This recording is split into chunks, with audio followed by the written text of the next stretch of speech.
This is a More Than Just Podcast production.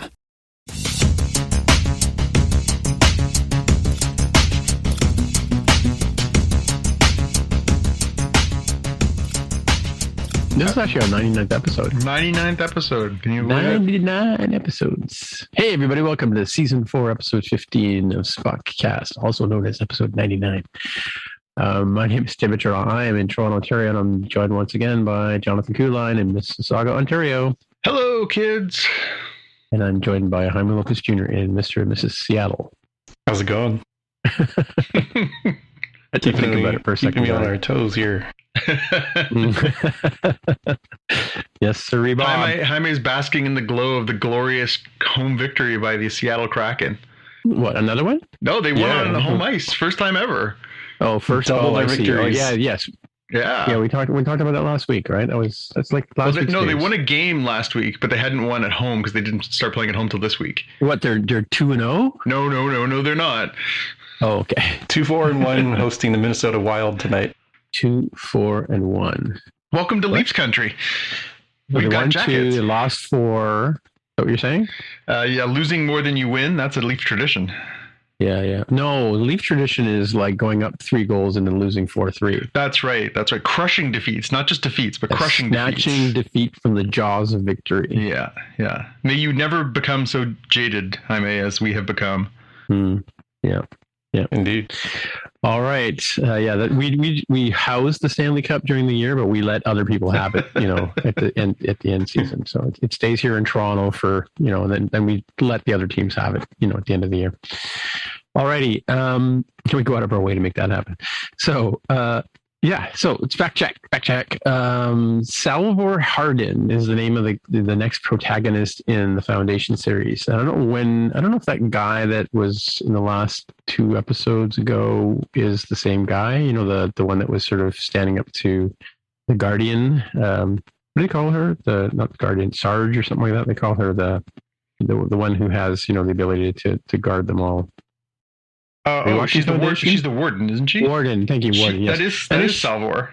Her name is Salvor? Yeah, that's Salvor Hardin. Oh, they're messing with the timeline. Yeah. Okay. Because in the book Salvor Hardin, I guess they don't really say what gender Salvor is, but okay, that's Salvor Hardin. Okay. Yes, Salvor Hardin. Yes, I believe they have bent the gender. Yes. Swap the gender. I don't think Asimov ever really sort of said one way or the other, According to Asimov.fandom.com, Salvor Hardin was a man in the books. Yeah, and a mayor too, like the mayor of Terminus. Yeah, so that's why I thought the guy who was standing up to her in the, and he was like, "Oh, I'm the one that should be running this thing," and until he gets dragged onto the ship and whatever. Jaime has no idea what we're talking about. Yes. Anyway, you can tell she's going to have a pretty main role. Yeah. Good character. Well worth your time, Jaime. Eventually, when you get there, when you have a reason to subscribe again, it's worth a watch. Sure. Yeah. Mm-hmm. Mm-hmm. Captain Sonia Gomez was voiced by Licia Naff, who in fact is the same actress who played Sonia Gomez in Next Generation episode Q Who. Awesome. Yeah, so that was an interesting tie-in to that one. And then the fact check on goaltenders playing the puck. Right. The goaltenders can skate across the red line. That's true. But they get a penalty. But no, they can skate across the goal line to go. They cannot play the puck in the offending zone. And they also cannot make contact with another player. Well, okay. Well, does it say there? I put the rule 27.7 in the thing, but I don't know when that rule ever came into play. If a goalkeeper participates in the play in any manner, intentionally plays the puck, or checks an opponent. Okay, yes. When he is beyond the center red line, a minor penalty should be imposed upon him. So if you cross the line and make contact with another player, so if you go down to get into a fight, or you go down and you get into a scrum, or don't worry, Jaime, this will never come up in a game because it's like totally unrealistic, By the way, that little trapezoid that they have behind the net, how they have like the lines that go back from the net. Mm-hmm. That's the only within that trapezoid is the only place that the goaltender is allowed to play the puck now, because back in the day, goaltenders were allowed to play the puck anywhere in the defensive zone, right? And certain players like Martin Brodeur, who was amazing at playing the puck, he would be like a sixth or third defenseman. Like he would get the puck and he would turn the play completely around. So they put that rule in to stop him from doing that kind of stuff. Yeah, he was so good at holding and passing the puck that he had more points than some of his teammates in seasons because he would get so many assists. Wow. Yeah. And he also scored a couple goals. Yeah. And have you seen any games where they go into overtime? Like, they go into overtime and they have the 3-on-3 with the goalie, yeah. Yeah, and you'll notice that, like, normally, like, they start, the goaltender starts on one end of the ice for the first period, and the second period they change ends, right? And then the third period he comes back to the original end, right? So the thing is it's supposed to like break up the sort of advantage you might have knowing the boards on one side of the rink or the other. Not that the home teams don't know their boards anyway. But because you can, depending on how the boards are constructed, you can play the puck certain ways. Some arenas are different than others. But there was a guy named Mike Palmater who used to play for the Leafs, who he knew that they would be switching ends. So he used to take the heel of his blade and he would chop up the crease, so the other goaltender would have a rough crease when he came to change ends. Because of that, they don't change ends when they go to overtime. Yeah. To stop the goalies from, messing with each other. Anyway, goaltenders have all these sort of weird little things that they do. They're head cases is what he's trying to say, Jaime. Goalies are nuts. They're like they're the drummers of hockey. Yeah. But they're also the smartest guys on the ice because they can read the plays really well. Speaking as a former goaltender myself. But anyway, and I'm sure Jonathan's brother would agree with me. When you stand voluntarily in front of 100-mile-an-hour pieces of vulcanized rubber, then perhaps your whole choices in life need to come down to question. I guess. Anyway, but at least I don't have 200-pound people trying to drive me into the boards every 10 minutes, right? That does happen. The benefit is that I'm also one of those 200-pound guys. So. Yeah. So Jean-Sébastien Giguère was the huge goaltender that I was talking about. Oh, with the oversized equipment? Yeah. Well, he had the huge equipment, and he was like 6 foot something or other. Like he was tall, and then he had big equipment. So when he was down in his crouch, his shoulders were like another 3 or 4 inches wider than his body, kind of thing. He looked really big in the net, But that was the name of the goaltender I couldn't remember. And then, fun fact, we may have talked about this before, but I was poking around on IMDb or something and came across a bunch of famous relatives, and I didn't realize that Ethan Peck is in fact Gregory Peck's grandson. Yeah, I don't remember that coming up. I saw that in your notes that you had put in here, and then thought, I don't remember us talking about that before. I can't say I see it completely. That's why it's listed as a fun fact, not a fact check, right? Yeah, no, I know, but I can't say that I can completely see it, but I guess I can see some of it. Yeah. Well, grandson is it's a step, beyond, right? Yeah. One step beyond. Keeping that grand tradition of Bing, Denise, and Sidney Crosby. The Crosbys having a great double Thanksgiving. One in October and one in November. I'm not sure Sidney qualifies. Jaime's always maintained that Sidney Crosby and Denise Crosby are related. Yep. Well, she's old enough to be his mom. Yeah, possibly. Alrighty, so and then we'll move into the headlines, and Jaime's up first with a little bit of Batman news. Yeah, this one I put in the show notes before we got the big DC fandom stuff, but we'll put the highlight here on the latest trailer for The Batman with Robert Pattinson as the eponymous Dark Knight faced off against the Riddler. It looks interesting, and Colin Farrell does not look like Colin Farrell in this movie, which impressed me a lot. He really doesn't. He becomes the Penguin. Really? Yeah, it's interesting because they show us Farrell as the Penguin, and then we see, I don't know who's playing the Riddler. I must admit I forgot to look it up, but it's sort of this mysterious masked character, and we don't really see his face. Paul Dano here. Dano? Yeah, okay. Yeah. And then we also see Zoe Kravitz as Catwoman too. So a few big sort of first good looks at these characters. Mm-hmm. Andy Serkis as Alfred. Yep. So it's definitely That's weird. Okay. Definitely pretty packed in this movie.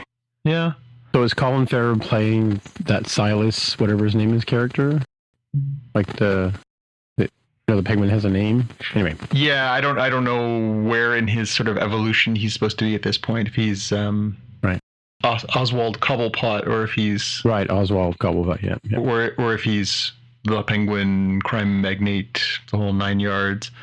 What did you guys think, Jaime? I'm curious. Is this enough? Are you in on the Batman rebooted for the fourth time?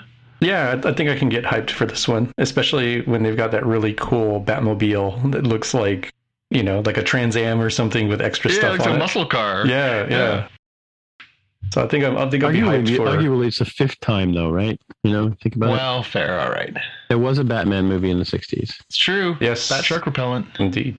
So get hyped for March 4th, 2022 in cinema. Yeah. I don't know. I gotta admit, I watched it and it does look good, but I just feel like so many of these things, it just feels like, it's like day old pizza. It's like, I guess it'll do, but I had pizza yesterday. I don't know. It just feels like, obviously we've seen a few different incarnations of Batman over the television and the movies and everything else and cartoons and there's always going to be room for good Batman stories. I mean, it's one of the reasons why the character is so enduring, is that there's good stories to be told, and this may be a great story, but I just couldn't also help but look at it and go, oh, okay, we're gonna do this again, are we? All right.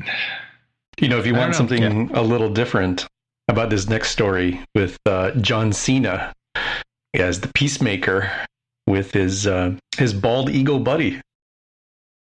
Yeah. So, Jaime, you've seen the Suicide Squad, right? I have, and he does a pretty good job, Mr. Cena, Mr. Former. Well, are they really former wrestlers, though? It feels like these guys come out of retirement all the time. So, yeah. Not until he's dead will I believe he's a former wrestler. Yeah, no kidding. Come back. Wait, are we saying that wrestling is a sport? No, it's just that they can always come back. Guys come back in their 60s. I see. There's the bald eagle. Is it played by Bradley Cooper? I don't think I've seen the credits for who the bald eagle is played by. Yeah. So I guess that's my question to you, Jaime. So Tim and I haven't seen the Suicide Squad movie yet. It is still not available here in any form, except for I think maybe you can rent it now on demand. Did you see enough of that character in that movie to make you want this? And do you see enough in this to want to watch it? Yeah, I think I saw enough, but I don't want to overstate it and say like I was demanding this to be a thing. It's more like I'm like, oh, yeah, okay. Let's take a guy who plays an intentionally obnoxious character. Let's see what he does in his own series. Yeah. Coming out on January 13th, 2022 on HBO Max. Like, I'll definitely watch this, especially when it went insane with the bald eagle ally. Yeah. So, I mean, maybe they'll, go completely off into the deep end with this one. I'm not going to claim that it was a like must see, but I think it feels a good spot, especially as HBO Max is starting to turn into the place where they put some of the weird DC stuff, right? So maybe they're playing a little too safe at times. I think maybe is what your point was on the Batman of like, okay, there's other characters besides Batman you could show. And then here on HBO Max, they're like, hey, you want a Peacemaker show? Yeah, whatever. Throw it on the pile. We got to fill content at HBO Max. Go for it. Yeah, really. Wow. What properties do we own? Okay, Peacemaker, go. So then I'll flip the question to you, Tim. So you haven't seen the Suicide Squad. You have no history with this character. Would you watch this? Well, so Peacemaker, is that like Will Ferrell or Will Smith character? Same character? Or no, that's Deadshot from the first one. Oh, Deadshot, right. Yeah, Peacemaker is as an old character. It's been around since 60s. I believe I heard the name before, yeah. Yeah, and a bit of an obscure one. It was a Charlton comic, and then Charlton got bought by DC in the 80s, and he's sort of been one of those sort of, floating around the edges of mainstream for 30 years. Never really been a star of the show. He did a couple of miniseries and stuff, but he's just kind of this weird thing. I mean, the catchphrase, I think, from the 1960s comics was like ensuring peace through war or ensuring peace through violence or something like that. Like, it was really a weird concept, right? Basically, he calls himself the Peacemaker, but he shoots and kills people to gain peace. Right. Yeah. Huh. So this picture that they have here on this article. This isn't the Suicide Squad. This is just him and some of his buddies dressed in funny outfits. Yeah, it's other dudes. Yeah. It's not the Suicide Squad. Right, gotcha. Yeah, what separates us from other killers is we only kill bad people usually. Yeah. It's kind of like, it's kind of like the Eternals. I don't know if I have any motivation to see the Eternals, right? Like in that same sense, because I don't know. But you didn't know the Guardians of the Galaxy, and you didn't know, like. Well, that's true. Some of these places that they've gone. Well, Guardians of the Galaxy was a stretch too. Like just even the concept of Rocket was a bit sort of what. Yeah. And then they hit it out of the park. So. Yeah. Yeah, that was a good one. I think Marvel has earned our trust to the point now where you take a chance even if you're not sure of the property. Like I had the same. I think we talked about it previously. I had the same thing on Eternals. I'm like, I've read the Eternals comics. There's been some okay ones. The one that Neil Gaiman did, 10 years ago, 15 years ago, was quite good. But I still wasn't like, oh my god, I want to see what they'll do in the theater with an Eternals movie. But they've earned my trust to the point where I will go see it. Just because they've earned my trust and I know they make good movies. Whether or not they can continue to deliver at that kind of level, I don't know. And we'll talk a little bit more about Eternals in a couple of minutes. Okay. Yeah. No. I guess we'll wait and see. It's a series, right? Like, I didn't watch any of the. Was it Defenders? Yep. I didn't watch Luke Cage. I watched Jessica Jones, but I didn't. The rest of it, I haven't really gone back and watched. You watched Daredevil, didn't you? No, I haven't watched Daredevil yet. Either. Oh my god, Daredevil's so good. Yeah, I'm waiting. I'm saving it. Even the Punisher, I wasn't sure whether I would enjoy the Punisher because it is a bit bleak. But I haven't watched season 2 yet, but I watched season 1 and I quite enjoyed it. Really? Okay. All right. More than I thought I would by far. And also, John Bernthal he's a really good actor. So that helped. Yeah. Right. What's next?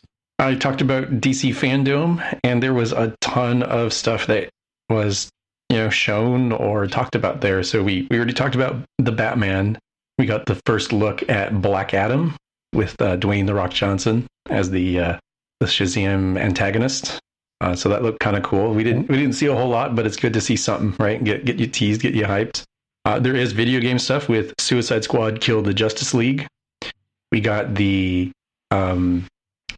Flash teaser trailer, which has the voice of Michael Keaton somewhere in the background talking about stuff. So getting you all hyped about having Michael Keaton return as Batman. We got to see some of This is the movie Flash, not the TV Flash guy. Yeah, right? This is what's that dude's name? Ezra Miller. Ezra Miller. Yeah. Ezra Miller's Flash. And you've got the Shazam and Aquaman sequels. You got to see some concept art for that. So it's like a teaser for a teaser, I guess, because if you think of it that way. You got the Gotham Knights official Court of the Owls game. We talked about Peacemaker TV series, and then other things I think we knew about, like the season 3 trailer for Batwoman on TV, and even more details on Batman Caped Crusader, the animated series. So tons of stuff, tons. Right. Anything catch your eyes, gentlemen? I'm a sucker for Batman the animated series, and Caped Crusader looks like it's sort of homage to that. It's from J.J. Abrams, Matt Reeves, and Bruce Timm. So I'm in. I'm 100% in. I like the Shazam movie. It's kind of like big with capes, right? Yeah. I enjoyed Shazam more than I thought I would. Yeah. And Gotham Knights looks amazing. The Court of Owls is a great storyline from Batman from about 10 years ago, and turning that into a game seems really, really compelling. So is this a game, Gotham Knights, or a movie? Gotham Knights is a game. A game, okay. Oh, I see. It's got Batman or Batgirl, Nightwing, Robin. Yeah, it's basically the premise is theoretically Batman is dead, and all of his partners in crime or partners in crime fighting come and sort of band together to try and figure out what happened. And it looks really, really cool. And I love it. They had a teaser trailer like several months back, quite a while back, for the Suicide Squad video game too, and that looks like so much fun. I really hope it keeps the vibe of those movies. Cool. All right. So moving on to This Sucks news. Yeah, this sucks.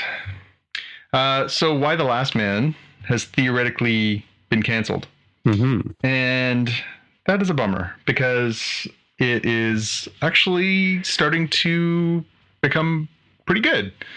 Now, canceled is a bit of a weird term for this one. So basically what happened is that FX on Hulu is where it is found.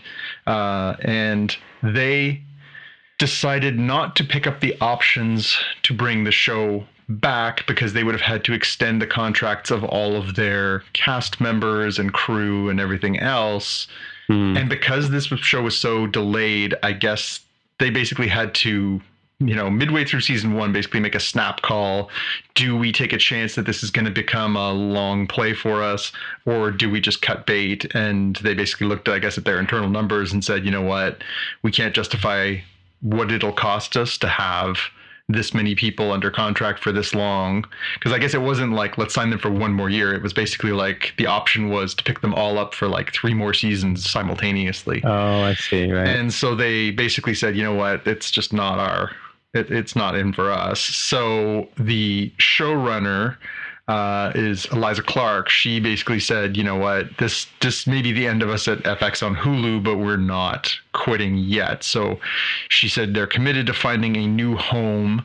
And there has been plenty of speculation that the logical home for this would be HBO Max, given that HBO is Warner Brothers is DC, and DC is who published this in the first place. So now we wait. The first season is wrapping up, I guess, next week. And it'll be interesting to see if it continues from there. It's not quite the comic, but it's not a bad show in its own right. It is a little bit of a heavy watch. There's certainly a lot of deep stuff, but there's been some great performances and really good stuff in there. So I really hope, for one, that they can keep it going. Yeah, it's an interesting story. Obviously, there are a lot of storylines going on. I didn't find the first episode busy. I know you and Xavier found it busy, but because I think they wanted to sort of introduce a bunch of different angles that they could work on, and now they've gotten, like you said, they they had the women in the Walmart kind of episode where they just had a breakdown on that one. They had a whole episode on that piece, right? They used to do that kind of stuff on The Walking Dead too. They would have sort of the ensemble, and then they would break off into smaller plots, right, within a show. But this one was an entire episode of the genesis of this air quotes cop lady. But it's interesting that how the U.S. government forms out of these women who have been in politics for a long time, and it kind of gets just as ridiculous as it is normally, power plays and all that kind of stuff. It's certainly, that is a different aspect that is not as prevalent in the books. The sort of divide, obviously I think they're trying to be reflective of the times we live in and American politics where it is right now, which is fine, but it certainly is a larger component of the story than it was in the books. Not bad, but just also a bit of a digression from the main story. The main mystery is how did this thing happen, and why is Yorick alive? Yeah. And then we spend a lot of time with, but I'm still a Republican and I'm still a Democrat, and we still hate each other even though there are no men around, and my way or the highway, and the whole, and I got to be honest, as somebody who, pretty voraciously reads the news, I'm like, I kind of get a lot of this when I read the Times and the Post. Do I really need this in my television show? Well, yeah. And that's just it. I mean, I think that the politics that we've gone through in the last, 8 years or 4 years in particular, again, that's my problem with what they did with Enterprise too, is they kind of reflected the current political climate and the war in the Gulf and all that kind of stuff, right?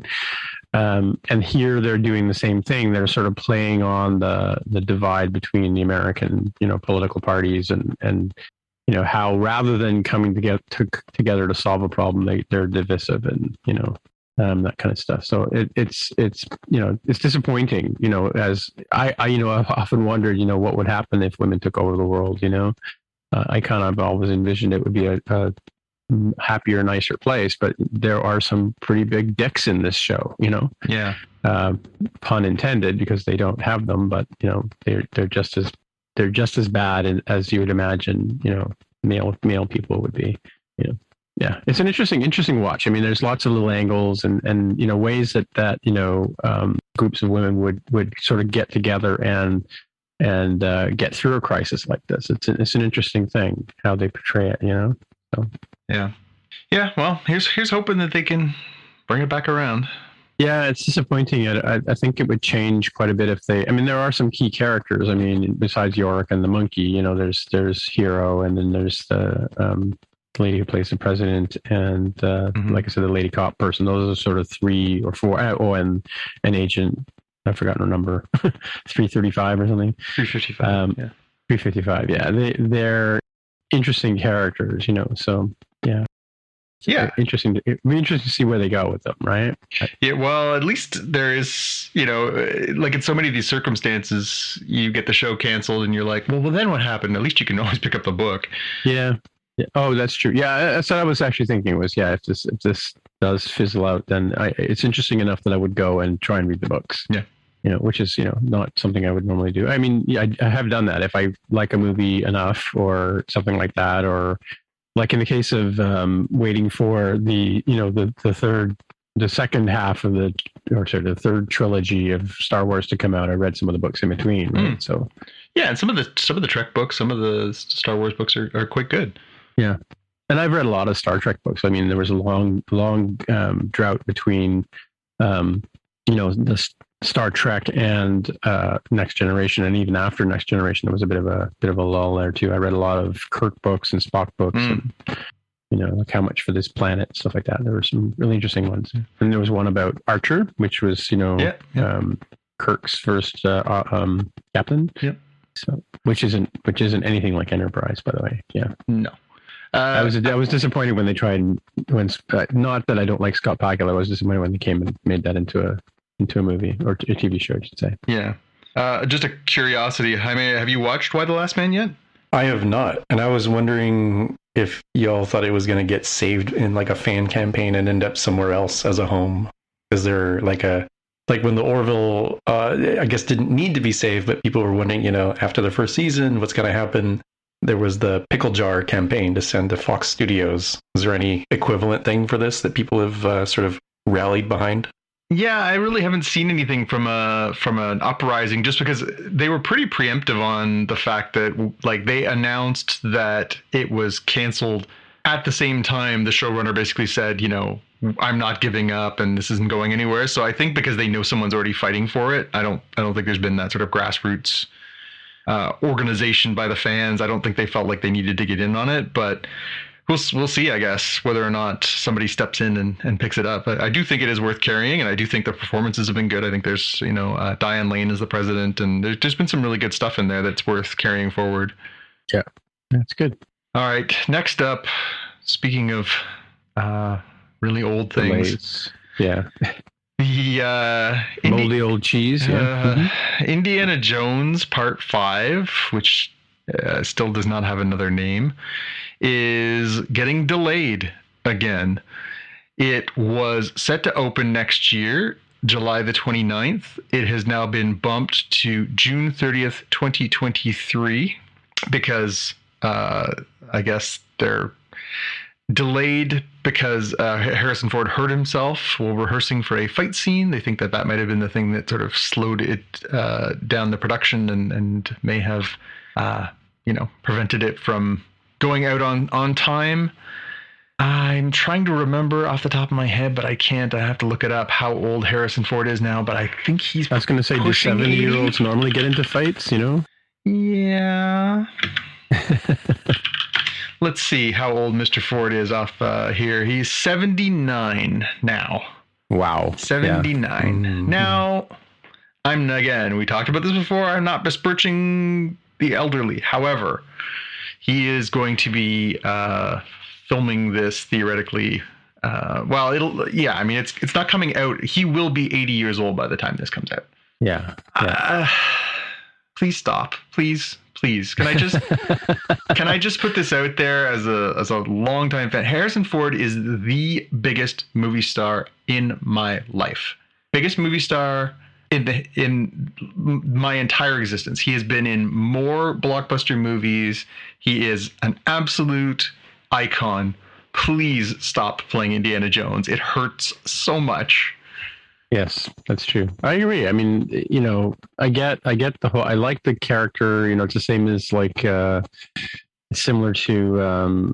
Well, we'll talk about Uncharted in a minute, but it's similar to, you know, Lara Croft and that kind of stuff. And I don't know. I think that, you know, a character like you know, what's the character that Tom Hanks is playing, written by Dan Brown.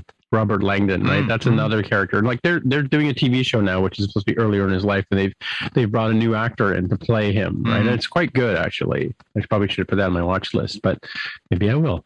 But yeah, I mean, like I almost, I mean, I know we're not huge Shia LaBeouf fans, but I thought that was what they were. I thought that's what they were doing. They were handing off. Well, that's I think what they wanted to do, and then people, the response from the fans was no, thank you.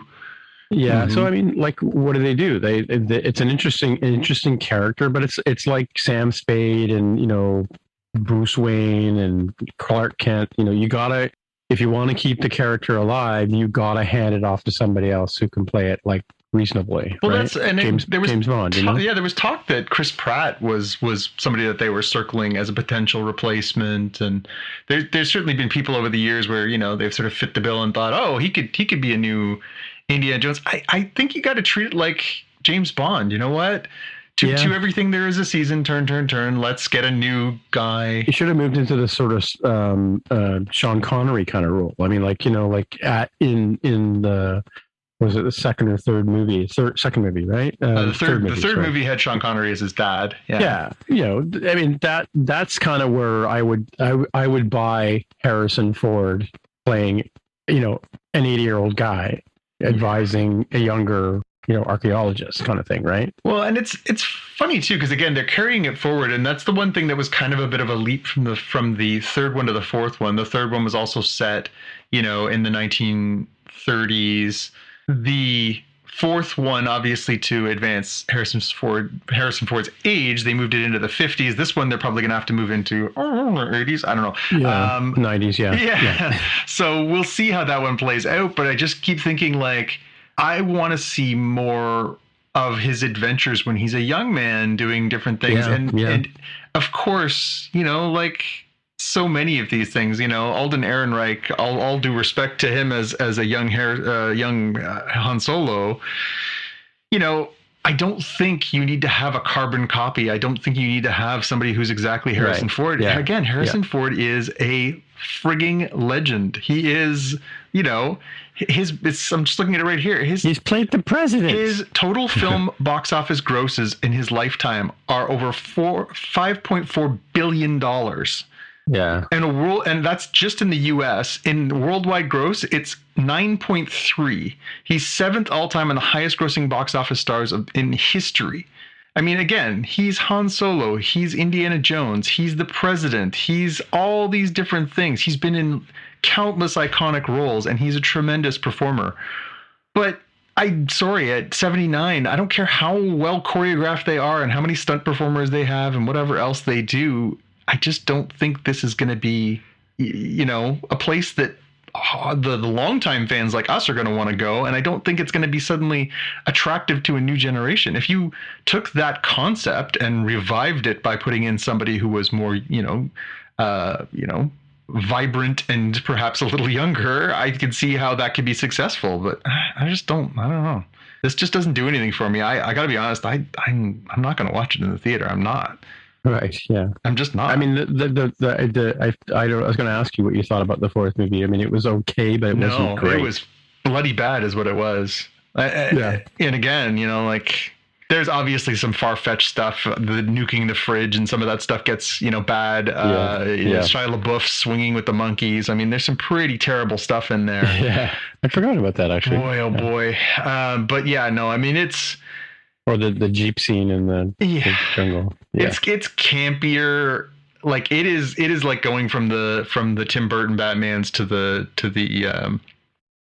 the later ones where they were, the bat nipples and stuff. It was just like, wow, somewhere back there, we just took a left turn and I don't know where we are anymore. And I don't want to be around this. Like, it's just not doing anything for me. I'm out is what I'm saying. I'm out. Okay. Good. That's a big move for you. Yeah. Well, you know me, I don't like to take strong positions. So yeah. All right. Speaking of Mark Wahlberg. Yeah, Marky Mark. So, who, incidentally, not a bad casting for... Anyways. Yeah, for Sully, yeah. A little young for Sully, though, I thought. Well, that was... And so, I'll give you my perspective, but also give you the perspective of our number one fan. So, we're talking about the Uncharted official trailer that dropped on... the end of last week. We got the first look at Tom Holland, of course, best known for playing Spider-Man in the Marvel Universe. He is playing Nathan Drake. We've got Mark Wahlberg. Marky Mark himself is playing Sully from the adaptation of the very, very popular Uncharted series of video games. It doesn't look bad. It has... it's not without its charm. I'm sure it's going to be pretty decent. However, the first point that my son made and that I can't help but agree with is it's not bad. It just doesn't feel quite right. And I think it's because Tom Holland seems, and I know he just looks like a little kid. He's really 25. But even then, I probably pictured Nate Drake as maybe early 30s, maybe just a little more mature and perhaps a little more swole, like a little more buff. Yeah. Yeah. And Sully is supposed to be this sort of father figure to him. Now, again, this is, Mark Wahlberg. We tend to think of him as Marky Mark, but he's in his 50s. So sure. Okay.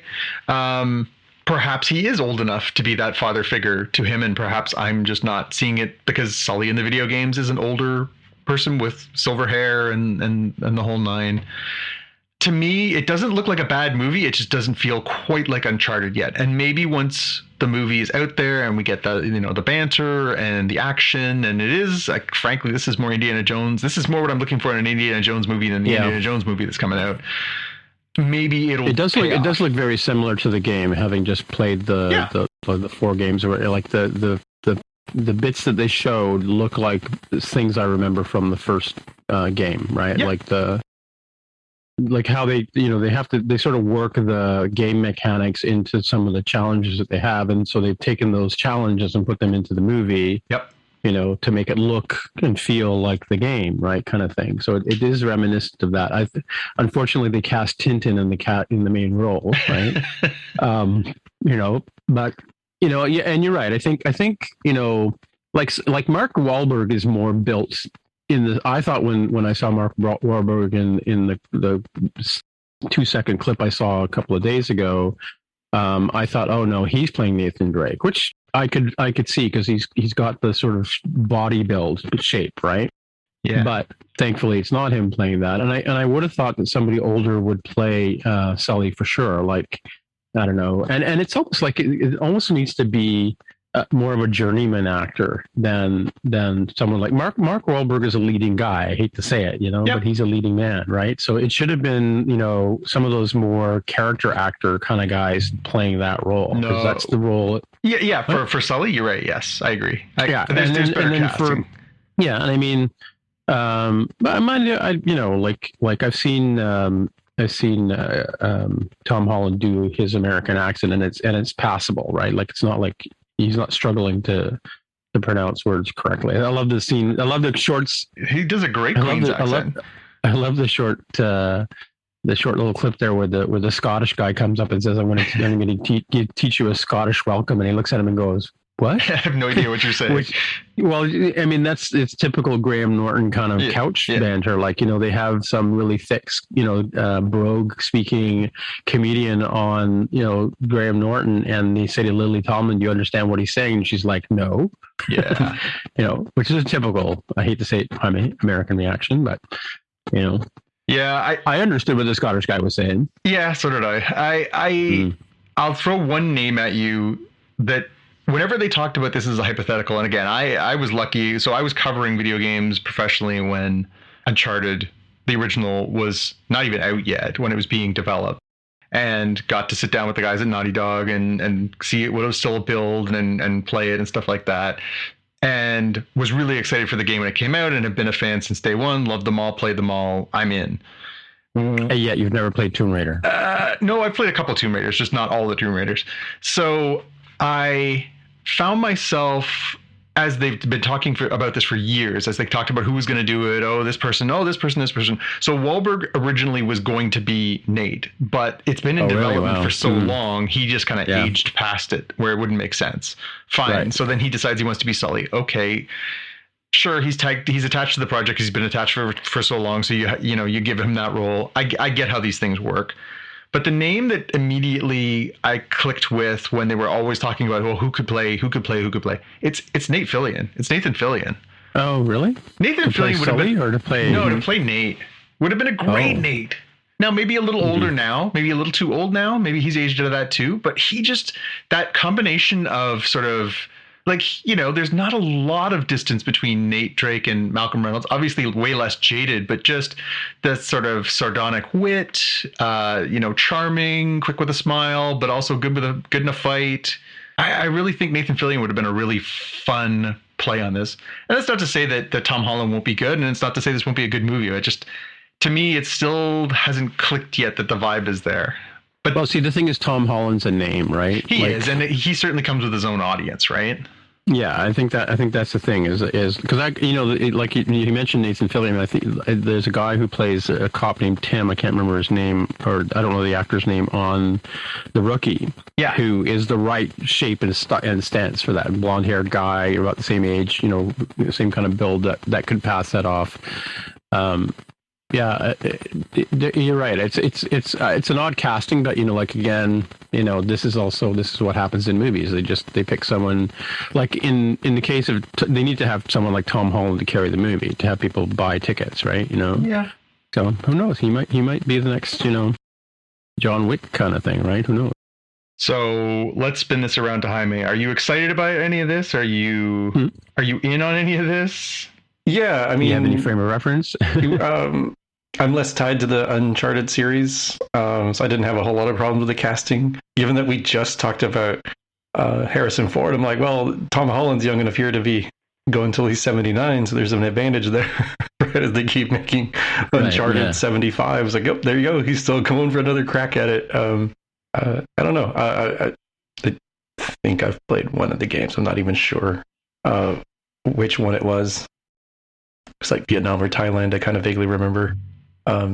So it's not as near and dear to my heart, but I kind of came at it from the semi-outsider. Okay, I kind of know of the franchise, and so I kind of want a fun action flick, which the trailer certainly seemed like it was delivering on.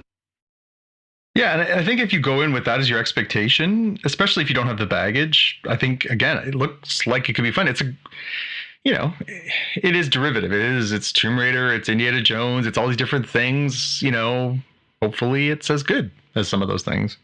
Yeah, that's one of the tricky things of using a recognizable brand like that, where you change it enough and it feels like it maybe gets away from the core of what the fans were sort of looking for. And then you may not benefit enough from that name brand. Whereas if it was, some other cool name starring Tom Holland, I'd be like, all right, cool. Looks like a cool action flick. I'll go see it, Yeah. Yeah. And I think that's what they're counting on, is that there'll be enough people who are like, oh, Tom Holland by then maybe overplaying Spider-Man in his primary films, and, they'll buy onto him for a new trilogy or a new series. I'm just curious as to whether they'll let him swear. Tom Holland? Yeah. Why not? I just, again, the Disney stuff has been pretty PG. I think maybe he said SHIT or something. I wonder if they gave him the whole script. Well, that's a good point. Yeah. Next up, Jaime.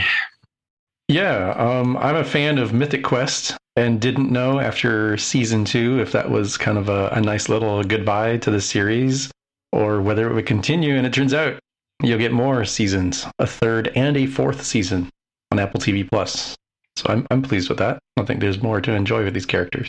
Yeah, there was also a like a one-off during WWC, the pandemic issue, right? So there was sort of a 1.5 episode. They did two that were kind of like that. They did the pandemic one that was like, okay, we're all sequestered to our own homes. How do we do this? Kind of thing. They're all online on Zoom or Zoom equivalent. And then they did the Everlight one, which was sort of like a kind of transition back to the office sort of thing. I don't remember if that was actually the first episode of the second season or not.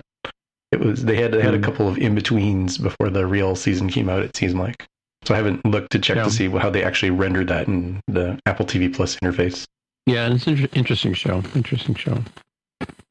Yeah. So my question to you, I know we talked about this before. It's still on my to-do list, but does it make sense to watch and catch up and now watch in real time, or do you think this is one of those shows that you can just do the Jaime and bank it up and watch it in sort of one go? Yeah, you can binge this. Yeah, I think it's one. I mean, if you, like, there was a gap between, I mean, the first, I think the first season came out and finished during the beginning of the pandemic, and then the summer of 2020 they rolled out another episode, and they had a live interview with the cast at WWDC, which is the Worldwide Developer Conference. It was one of the, because they do these sort of lunch and learn sites. They have tech talks about mobile development, but they also have special guests come in, and that was one of the lunch sessions, was speaking with the cast from Mythic Quest, and of course doing it obviously all remote and that kind of thing. So.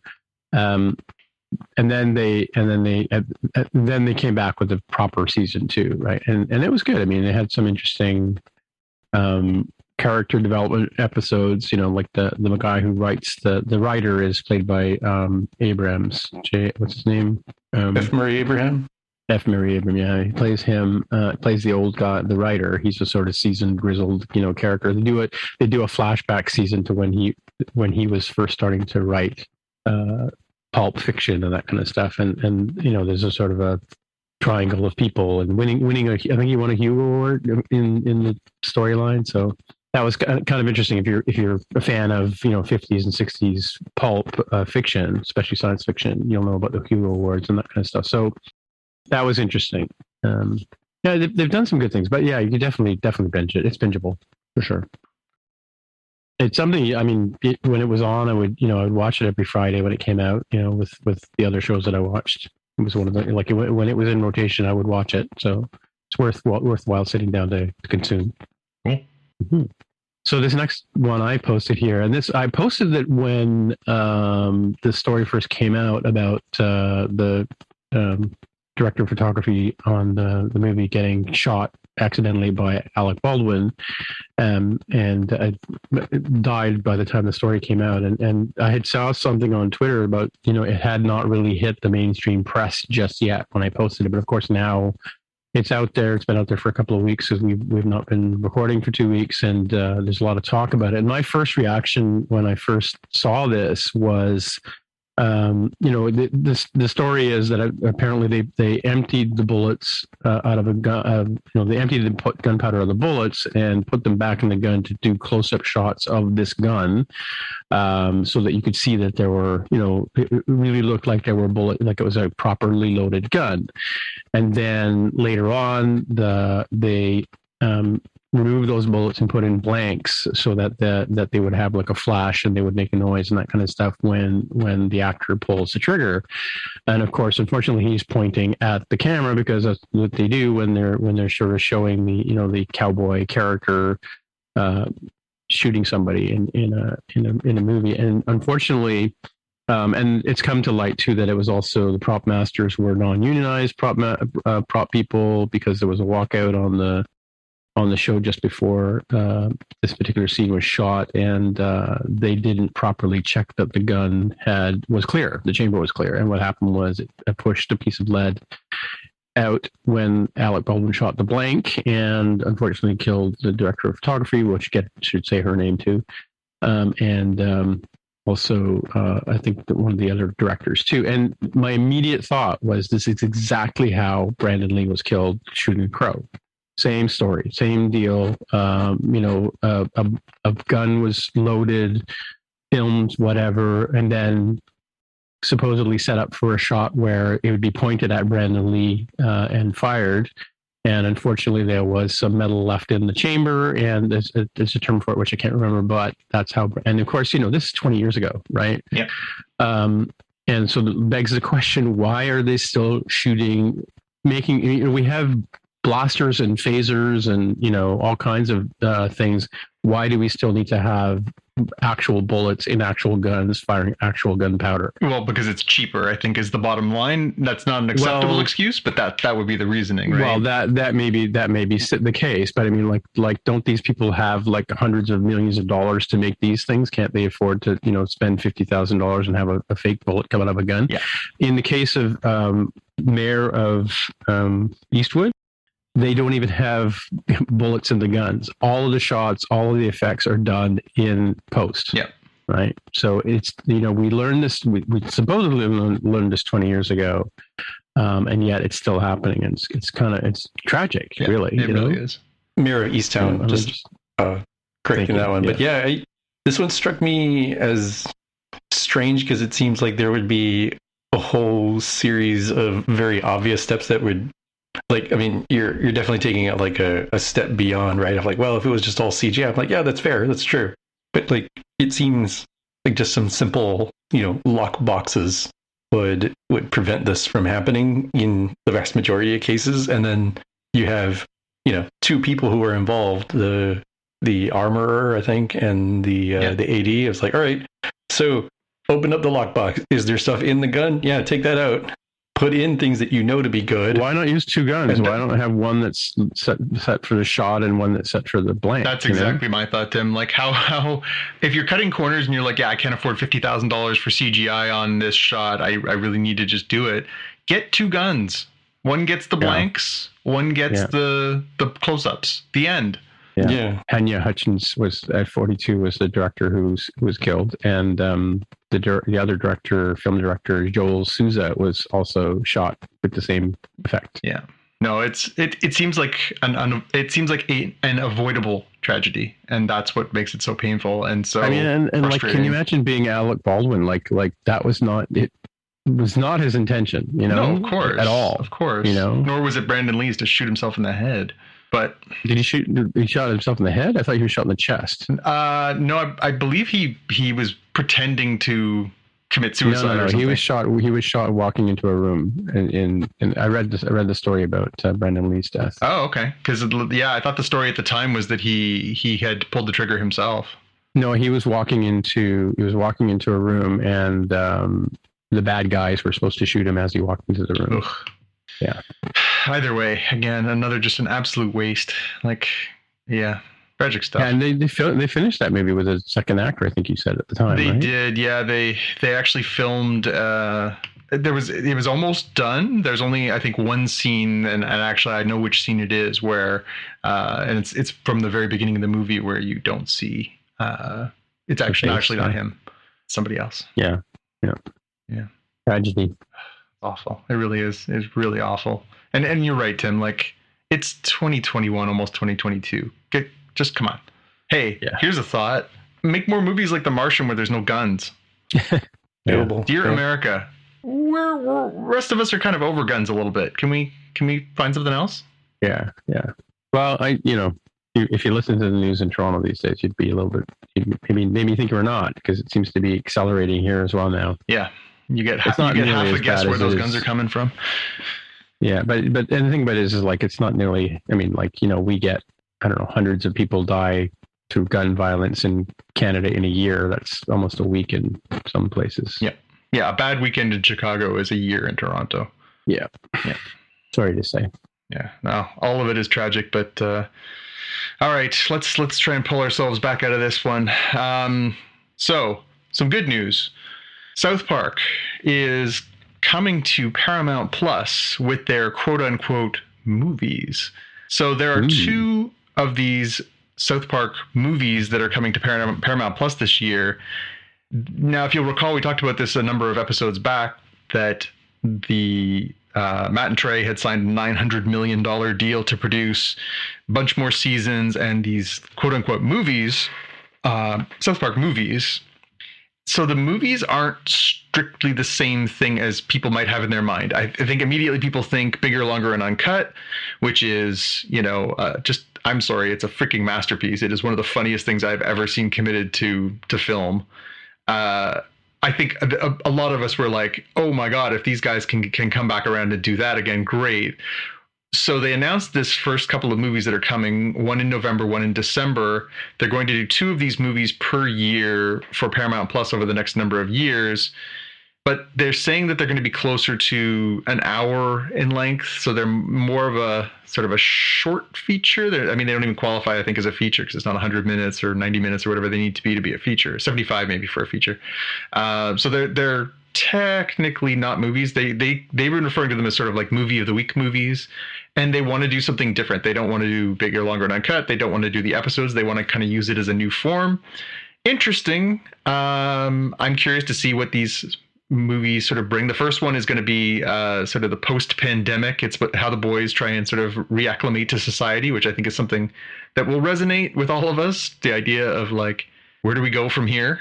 So that should be fun and funny. And again, there's rarely bad South Park anymore. They're really quite a polished team of creators that work on that program. So I think it'll be good. But it's interesting that it's being presented like this, and that that we're going to get 2 of these in back-to-back months.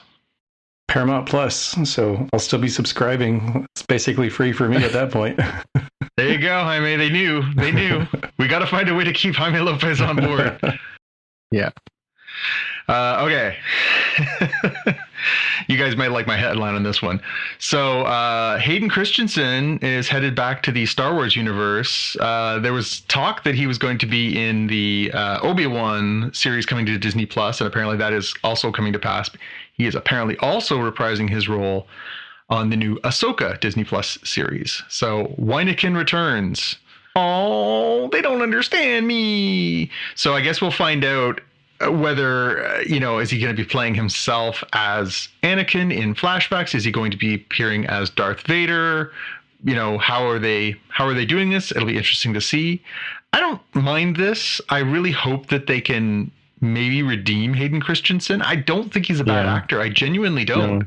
I've seen him in other roles, and I don't think he's a bad actor. I think the dialogue that was put in front of him for those 2 Star Wars movies was just awful. Oh, it was written by George Lucas. Give your head a shake. I know. Right? So I'm hopeful that if there's a better creative team and, a little more thought, that they might be able to redeem it. I mean, Anakin in the Clone Wars, having seen the whole run, is an amazing character, and his arc through that, the sort of the rising through the ranks of the Jedi, becoming this sort of powerful and important general, and then the fall that comes after that, like that arc of that character in that series is devastating, because they build him up as the mentor to Ahsoka, as the partner to Padme, as the friend and to Obi-Wan. Like, they do so much to redeem that character in the Clone Wars. And when he turns and goes to the dark side, it is just heartbreaking. So does he do that so is that played out in Clone Wars, or is like, does Clone Wars fit into, was it Revenge of the Sith, which is the last movie? It is. Revenge of the Sith is the last of the prequels. So the way the series builds is basically it starts during the beginning of the Clone Wars, after Episode 2, the film, and then it runs through the entire arc of the Clone Wars, and then the last number of episodes of the final season that they did on Disney Plus actually happens in real time with Revenge of the Sith. The last, I think, 3 episodes are told in the same time frame in different events in the universe. So you get to see Order 66 from a different perspective. You get to see some of those some of the big moments, including how some of the characters find out and learn about Anakin's fall and all these different things. And it's incredible. Like, it's really, really good television. It's really, really good television. And then some of those characters from Clone Wars, I'm not going to spoil too much, but some of the characters from Clone Wars do carry forward into Rebels, which is set 20 years later.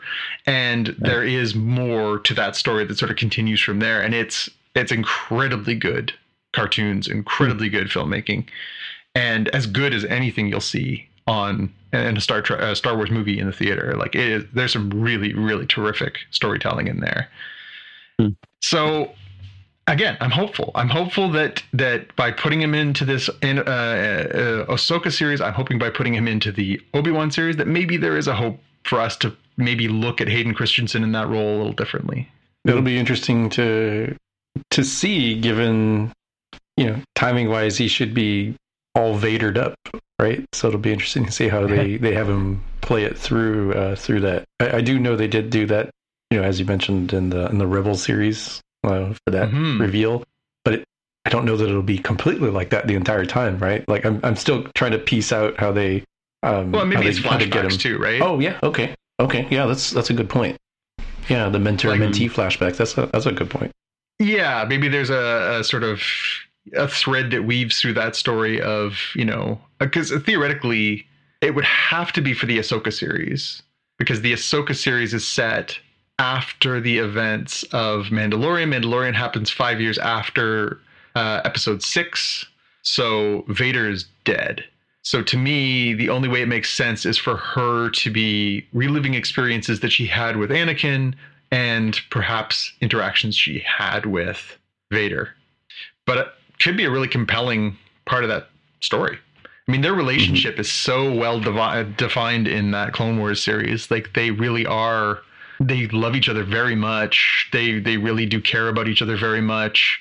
And it is their relationship that in the end, as much as in the movies it's Padme and Anakin and the tragedy of that, in the show it's Ahsoka and Anakin. It's the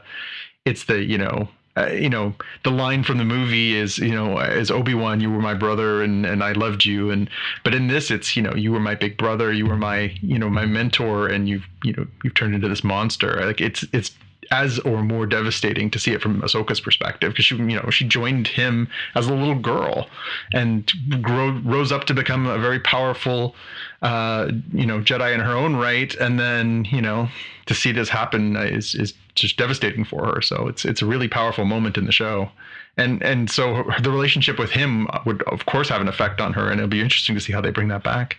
Cool. All right, a couple more. So we got our first look at Pixar's new Lightyear movie, which is kind of Buzz Lightyear, sort of, kinda. Did you gentlemen watch this trailer? No, I hadn't seen it. I did. So the idea is that it is based on, quote unquote, the real Buzz Lightyear, not the toy. So it's not Tim Allen the toy. It's Chris Evans as the voice of the real astronaut, the real space adventurer on which the toy is based. It doesn't, it looks great. Pixar makes great looking movies. I just don't know that this was called for. I'll be curious. Again, Pixar, they're in that Marvel category, right? They rarely miss. Yeah. So it's probably worth a watch. The animation looks fantastic. It looks really quite well done. I'm sure it's probably going to be good, but I'm also thinking, like, why are we doing this? Anyways. It's worth checking out the trailer for sure. It's a weird choice. It's like a X-Men Origins Wolverine kind of movie for Buzz Lightyear, which has everybody wondering if they're going to do the gritty Western for Woody. Yeah. Yeah, I can't wait till they get to the backstories for all the different characters. Like, give me a break. Yeah. And bottom line is, again, it's kind of a prequel, and prequels suck. Anyways. And our last thing in the headlines is, so I dragged this one in here from earlier today. Eternals will be out in theaters by the time you hear from us next, and you will have had an opportunity to judge this on your own. However, as of this moment, it is currently the lowest rated Marvel movie on Rotten Tomatoes by critics. It is rated lower than Thor: The Dark World at 63%. Now, 63%, some movies would beg to be 63%, but for a Marvel movie, which are so widely acclaimed and also enjoyed, and again, for a movie made by Chloe Zhao, who just walked away with an Oscar earlier this year, that isn't so good. Some of the kinder reviews say things like, it's visually very interesting. There's some good performances. Some of the less kind ones say it is an incomprehensible mess. So I don't think it's enough to prevent me from wanting to go see it, just because obviously the continuity and as I said, Marvel's got my trust at this point. Maybe this is the final straw on this one, where you kind of have to be a little more of a selective thing. But I'm going to go in with an open mind. It was just interesting that it's already getting that kind of response. Will this restrict either of you from wanting to see the Eternals? I mean, Tim, you already registered your concerns. Well, I mean, yeah, I mean, it's just some of the, I mean, I don't know. I get a little tired of Angelina Jolie, but she's kind of a female Tom Cruise. But, you know, it's interesting. I mean, like, and I do see in the trailers to tie into, you know, the snapping. And that stuff, and you know, Marvel has done some pretty good stuff with WandaVision and you know the stuff that's come after Endgame. You know, it's been interesting, compelling, what have you. You know, I did enjoy Black Widow, but then again, I like that character and I like that actress. So, and then, you know, of course, her sister is really good too. I saw her in the spy movie that she did earlier, her TV show, I guess it was. Yeah, Florence Pugh. Yeah, she's a good actor. Yeah, Florence Pugh. Yep. Yeah. So that was really well done, and actually, yeah, with James Bond's wife as her mother, Rachel Weisz. Rachel Weisz, thank you. Who's married to Daniel Craig. Boom. Yeah, there you go. Yeah, I mean, so that was good. I'll probably go see it, but I really don't have. It's kind of like you said. Like I had no frame of reference. I mean, I had a bit of a frame of reference with Guardians of the Galaxy. You just sort of said to me, yes, no, it's going to be a good movie, and it was. And both of them, actually, the first and second one, and of course their roles in Endgame and Goblet of Fire, or whatever the other one's called. Gauntlet of Fire. It's, you know, I think it's worth seeing. You'll probably call me and say, hey, let's go see this in the theater, and I'll probably go, oh yeah, sure, why not? Yeah. You know. Yeah. Well, I think I'd rather see. I got James Bond on my sort of radar ahead of that one, and there's another movie that's in the theater right now.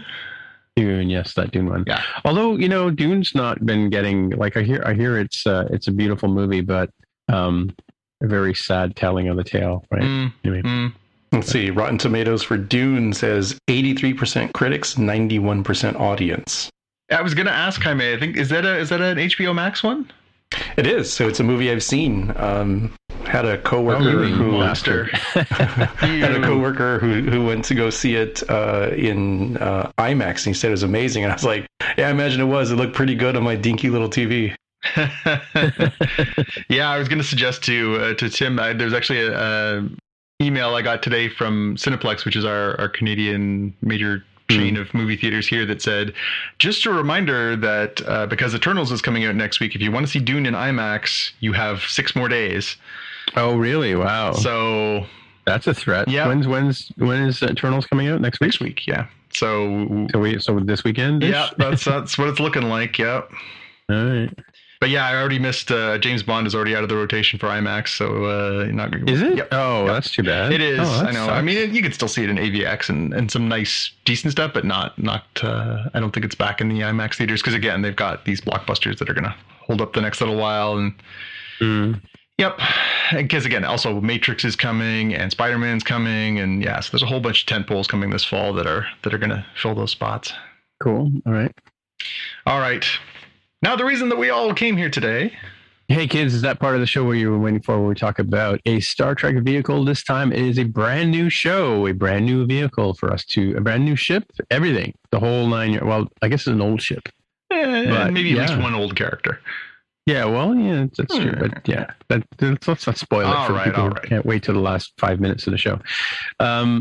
Yeah, it's called Prodigy, and it just came out. It's produced by Nickelodeon and I guess Paramount. So yeah, what Jonathan's going to do us a favor of sort of hitting the high notes of season 1, episode 1, Lost and Found, parts 1 and 2. Yeah, so we get our deluxe first sort of, for us here on Crave in Canada, they basically played it like as one giant episode. They don't bother to take a break in between. We were speculating earlier where they would probably put a break in when they re-air this down the road. But yeah, it sort of plays out like one sort of longer episode, although since it is like Lower Decks, a 30-minute with commercials show, it's about 22 minutes. You get about a 45-minute episode here.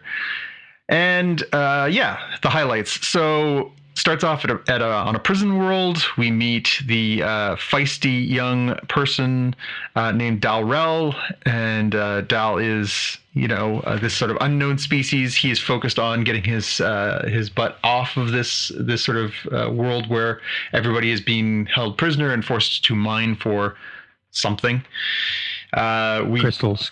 Yeah, crystal. Well, they're mining crystals, but anyway, we'll get into that. So, as he is trying to sort of plot this escape, and in this first sort of sequence, we learn that there is also this mysterious fugitive Zero who is being sought by the same overlords that are running this place. Fugitive Zero helps Dal try and escape. He has this sort of big chase scene that ensues. He's being pursued by this big sort of General Grievous / Darth Vader character known as Dreadnought, and his sort of minion of squids from the Matrix. There's a lot of stuff happening here. They are they have this whole sort of chase scene at the beginning. He's trying to figure out like any way that he can get out of this place. He's just trying to get out. In the end, he doesn't. He gets caught. He is basically brought in, and he's going to be interrogated. The person who runs this facility, who is the one forcing them into this sort of slavery, is called the Diviner. His daughter is working with him. We later find out her name is Gwyn.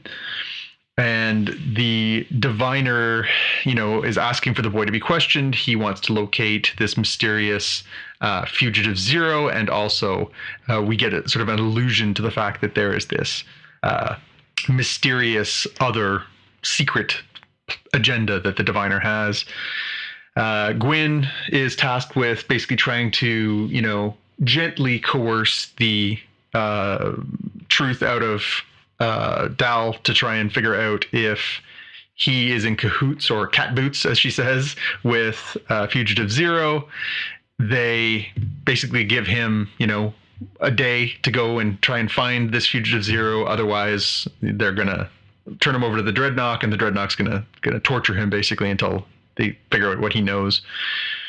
They send him down to this ultra deep level of the place that they're mining, this asteroid, planet. What do you guys think? Planetoid? Something? Planetoid. Yeah, I'll go with planetoid. Ruapente. Yeah, Ruapente, exactly.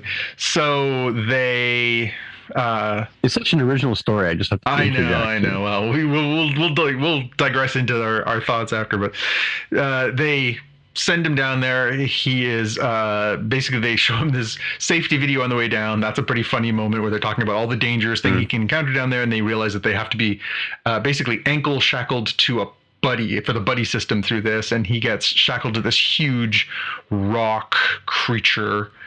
And the two of them are down there. They're, he's trying to figure out, well, how do I get us out of here? How do I, explain to this rock thing? We should also clarify at this point, there's no universal translator. They don't speak the same language. They're just all may as well be grunting at each other for all they know. They disagree. They have a little bit of a spat, and an accident ensues.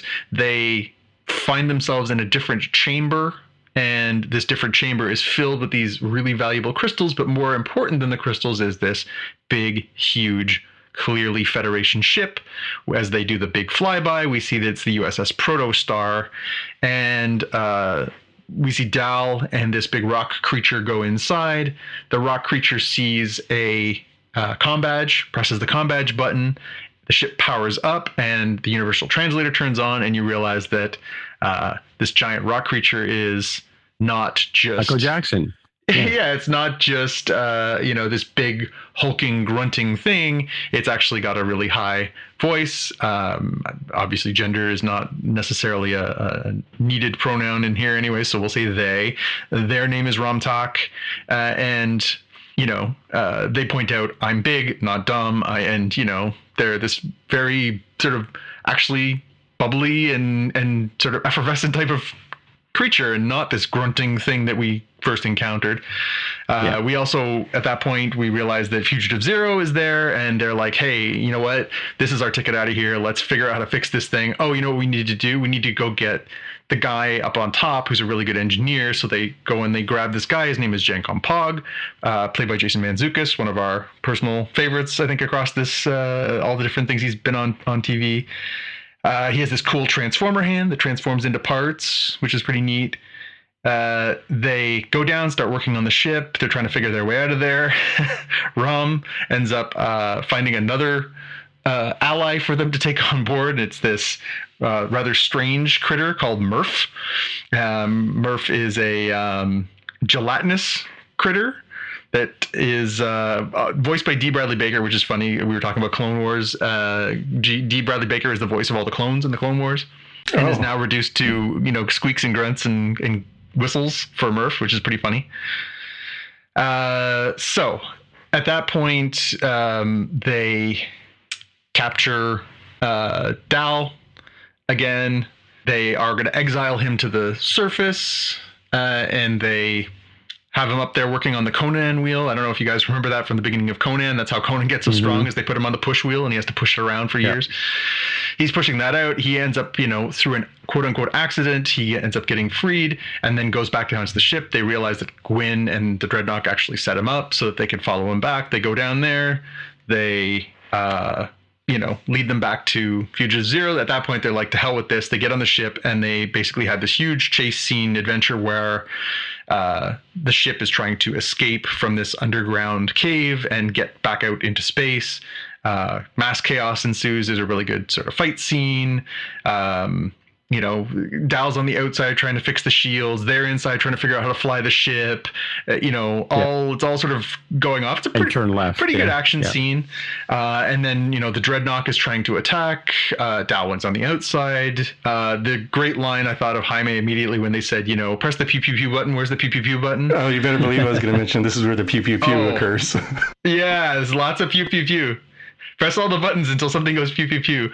Again, good, funny scene, funny stuff. They eventually get their way out. They head off into space.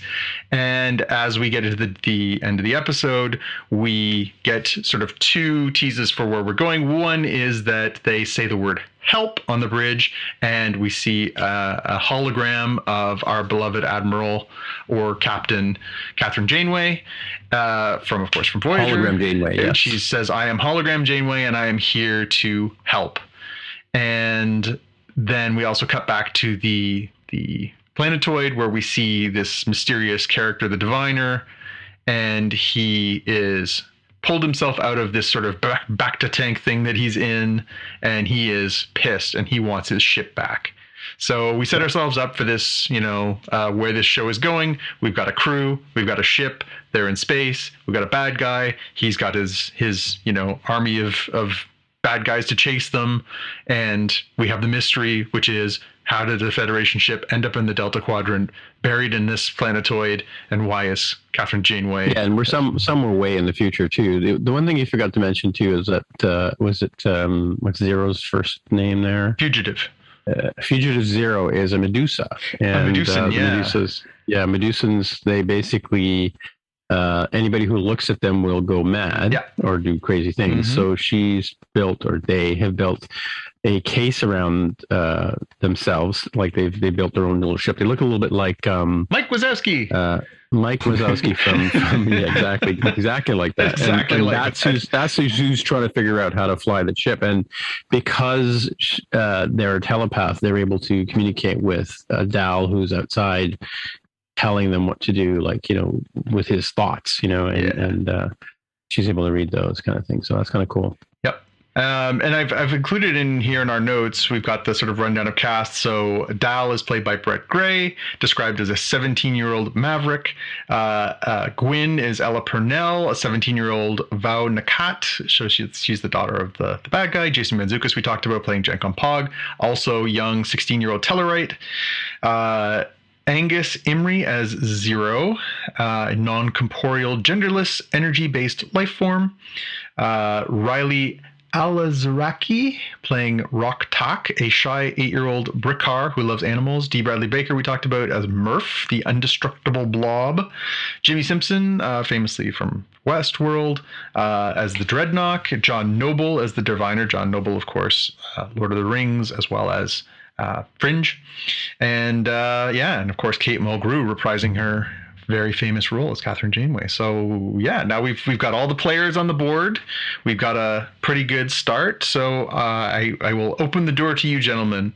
First, so I thought it was a really interesting interesting introduction to Star Trek for young people. Mm-hmm. Like there was some tropes that we're used to. You know, this is the the episode 3 of the movie where Kirk and gang, puts together a ragtag crew who steals a ship and escapes, the clutches of whoever's holding the ship back. And, it's sort of that same, that's something we've seen in the movie a number of times, like the whole Kirk and gang stealing the ship and doing what they need to do, right?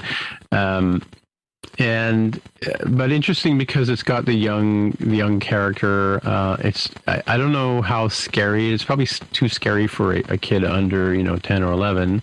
But it's not. I don't think the audience is necessarily. I mean, it was great for us. I mean, I enjoyed it. But it definitely was written down in like sort of a young like a youth story kind of deal. But typical. Storyline written for young adults, right? What do you call them? Yeah, YA, young adults. Kids? Yep. Yeah, teens and tweens. Yeah, Jaime is probably right age group for it. No, I mean this is rated in the US, I think, for 7+. That might be kind of borderline. Like I think you'll definitely have to take your judgment with your kids. Like it is a little bit darker than you would normally see on Nickelodeon, which is where this was originally intended to go. But it's, I mean, I compare it to, like Sleeping Beauty and not Angelina Jolie Maleficent, but like old school Maleficent. Mm-hmm. And that's pretty dark and scary. And kids can kind of deal. Again, it kind of depends on your own kid. You should probably watch the episode before making your own judgments as to whether your kid's going to be okay, because there is some stuff that's like, oh man, like this is harsh. They're abusing the people who are doing the mining. There's scary pointy stuff. There's creepy crawly bug robots and stuff. So it can be kind of they're intense. Children, right? Like I think that's the sort of the underlying thing here is that they're everybody who's working there is supposed to be a young person. So it's child slavery too, which is pretty intense. Yeah. Well, but there's no blatant violence in that sense. I mean, like nobody gets phasered and disappears. No, kind of thing. Nobody gets disrupted. And it's worth noting there are no deaths in the first one, at least that we can. No breaking glass either. Yeah. No, I think there was broken glass, but you didn't get the sound. Yeah. It's somewhat tame, and they do go that same route. I mean, we talked about it in the lead up to this coming out that the vibe was very Clone Wars. And I think it does sort of pay that in that the only sort of characters that suffer irreparable violence are robots. And, well, it's got there's that element of risk, but not like death and imminent death. Although Clone Wars certainly went there. So we'll see. Yeah, there's a bit of that Toy Story sort of, the scene where the ship and the robot dude who breaks out of his cape and goes after Dal on the exterior of the ship. I mean, that sort of that, in the tunnel, whipping through space and time and whatever, like that kind of, those kind of things. So one thing I will say though about young kids is it's surprising what, and there's a variety of characters in this, right? It's surprising what characters will make a kid afraid, right? It's like, it could be the spider type characters. It could be like even the gelatinous blob might tweak a kid, or even the Medusa might be something that freaks them out a bit. Like definitely, the evil characters have a tendency to do that. But like, yeah, you never know with young kids what is going to trigger them, right? But it's true too. But then I think like the two things they did were very smart. So, Dal is a pretty friendly looking character, all things being equal, is colorful and interesting and charming. Gwen, rascal, same thing. Yes. She's supposed to be, a little, 17-year-old, and she's, alien pretty. Jenkum Pog is supposed to be sort of the comic reliefy character, and they carry that well. You're right. Zero's kind of a weird one, especially when they introduced the idea that the Medusan can like drive people crazy by looking at them. But Rock could be a scary character, but then they give Rock the young, light, feminine voice and the attitude of an 8-year-old, and that really helps alleviate that. And just the weird, funny sounds that are coming out of Murph, the weird D. Bradley Baker noises, takes what could be a weird character and makes it, playful and light. So, I do think that they thread the needle pretty well with that stuff. The initial part where you first meet, what's the Red Rock character's name? Rock. Rock, yeah. When you first meet her or them, whatever. Yeah. They're grumpy and they're not. They don't seem to be kind of on the side of Dal. Like like he's not working and he's not mining and he's not doing the thing. And it's not until you get that reveal in the ship that the universal translator kicks in and you realize that it has a very young voice and not nearly as scary. But some kids might not make it that far into the story, right? Mm-hmm. That's what I'm saying, right? Yeah, no, you're right. Like this is an interesting choice for them. So they chose a setting in the Delta Quadrant where you don't have to necessarily have the baggage of, look, let me take a step back. This is a show that is made for somebody whose birth year definitely starts with a 2. And I'm thinking probably has 201 as the first 3 digits, right? Yeah. Which is kind of scary. Like, oh my gosh, 2010. Wow. Okay, sure. Let's go for that, right? Because that's probably where they start. So you have somebody who may not have gone down the path of the various, copious decades of Star Trek lore. And even if they did, just practical math says it's an increasing problem, every year of like how much would you have to catch up on to really get everything. So they choose Delta Quadrant where they can just make up new character aliens. They have the Tellarite, which it's not strictly important that what a Tellarite is and how it relates as a species to the original series and etc. It does lend interesting stuff for people like us who might be watching, with their youngins, be like, hey, what the heck is he doing there? Is this, another caretaker sort of situation?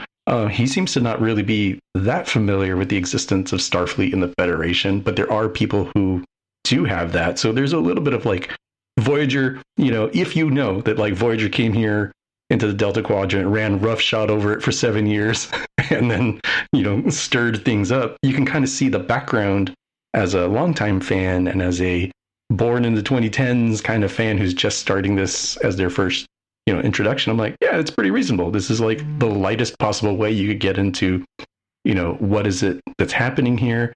And you've got the nice cheat or conceit of, what's this guy's name? Dal's character, who doesn't know a whole lot. He doesn't know who he is, doesn't know what his whole thing is. Other people will explain the Delta Quadrant to him. And I assume the hologram Janeway can explain Star Trek, Starfleet, the Federation, etc. to him, which means the youngins learn about it too as they go along. Yeah, that's a really excellent point, Jaime. And I did think about that as I was comparing this to what we just finished, which was, the second season of Lower Decks. Lower Decks piggybacks off of your knowledge of Star Trek. It really kind of is, you can watch it and you can enjoy it, but the deeper your Star Trek knowledge, kind of the more fun it is in its way, because it really does sort of carry those jokes around and everything else. It occurred to me as I was getting to the end of this one, you would not have to have seen one episode of Star Trek to watch this. Not one.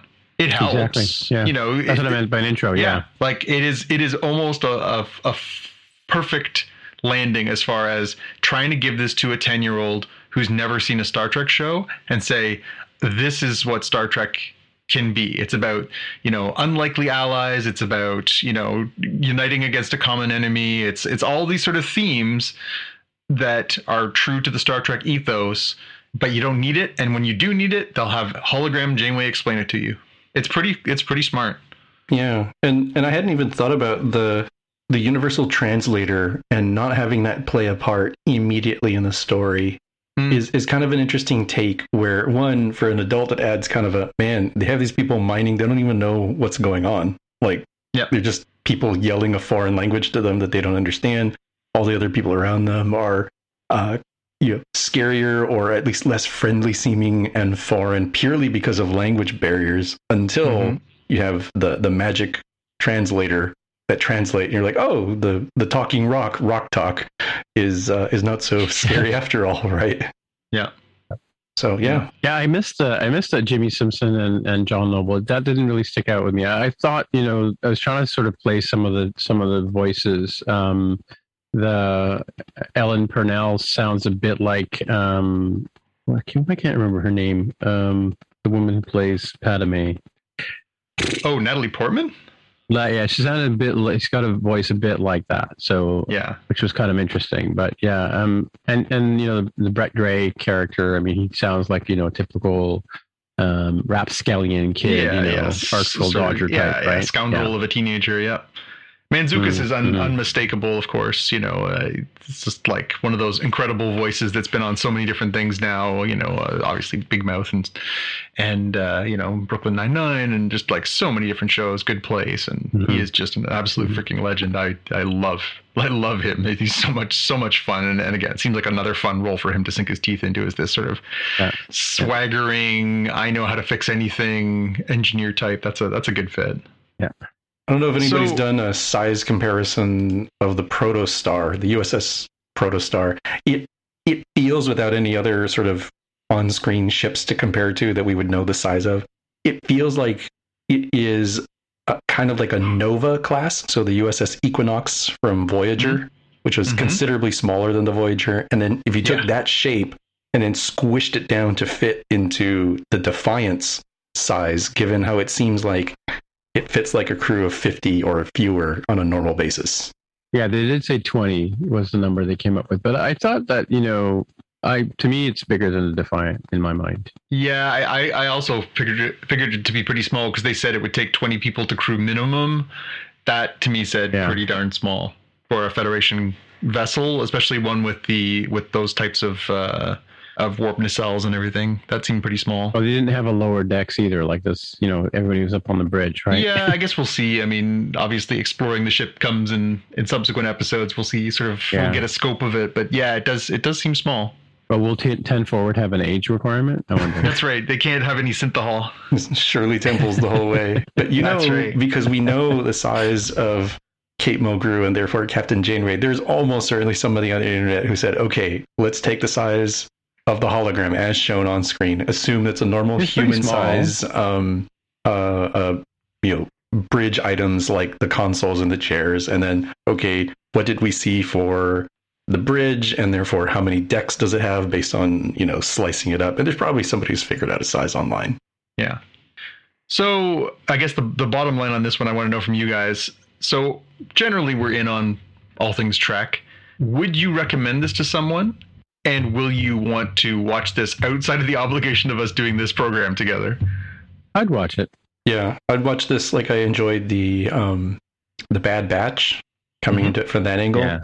Kind of a lighter fare that I could watch any time of the day, whether that's for breakfast, lunch, dinner, of course, but like even kind of late night where it's like, oh, I kind of don't want to get too intense because I'm trying to wind down. This feels like a good wind down kind of show. And I don't know that I would recommend on a normal basis for folks, like, unless I knew that they were like, deeply into Star Trek completionism, or they had youngins who they might want to enjoy this with, or, some other factors, because it is like, if you came in, like if you just woke up, or maybe to be a little happier, if you crossed through time and you just walked in from like 1987 and you're like, hey, Star Trek's still going on. That's cool. I enjoyed TNG. What's up? Like, I don't know that this is where I would like invite them to come watch. I think it is a good starting point for newer, younger fans. I think if you're an adult that's trying to get into Star Trek, I think there's probably better fare than this. I think we could probably point to some other things.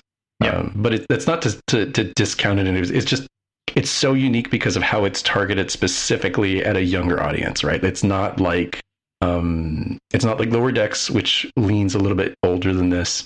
And even though I think the animated series at the time was sort of viewed as like, oh, that's for kids because it's animated, right? No, that's just a very old school Western way of thinking about art. Whereas they did try to play it mostly straight for the animated series, and it's kind of, did what they could with the animation.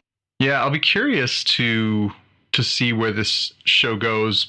I do think that I would watch this irrespective of it being Trek, but it is funny because I think after coming straight off of Lower Decks, it's my favorite Trek they're doing right now, and it's so flat out funny. This has funny moments, and there's certainly humor, but it's a very different type of humor. It will be interesting to see, where this one finds its equilibrium on with the fans. Cool. All right, should we move on to our watch lists? Hells yeah. Sure. Hells yeah.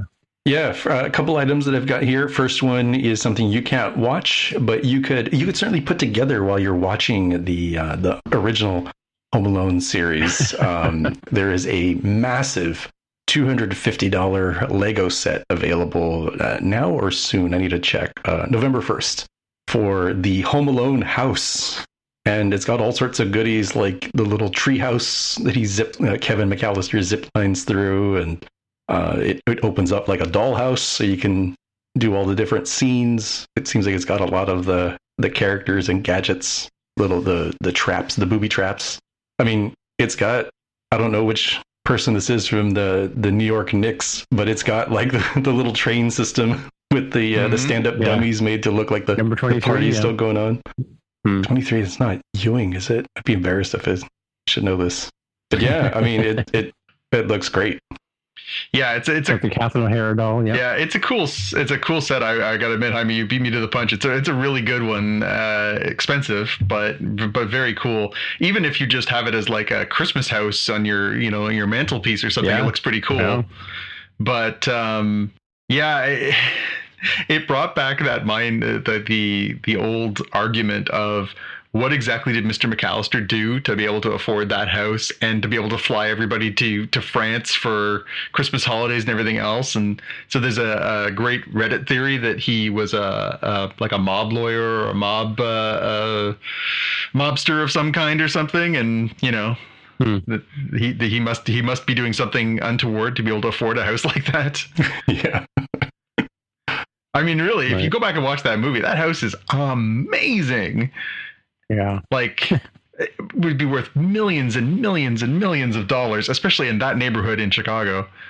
Yeah. And now it can be yours for just $250.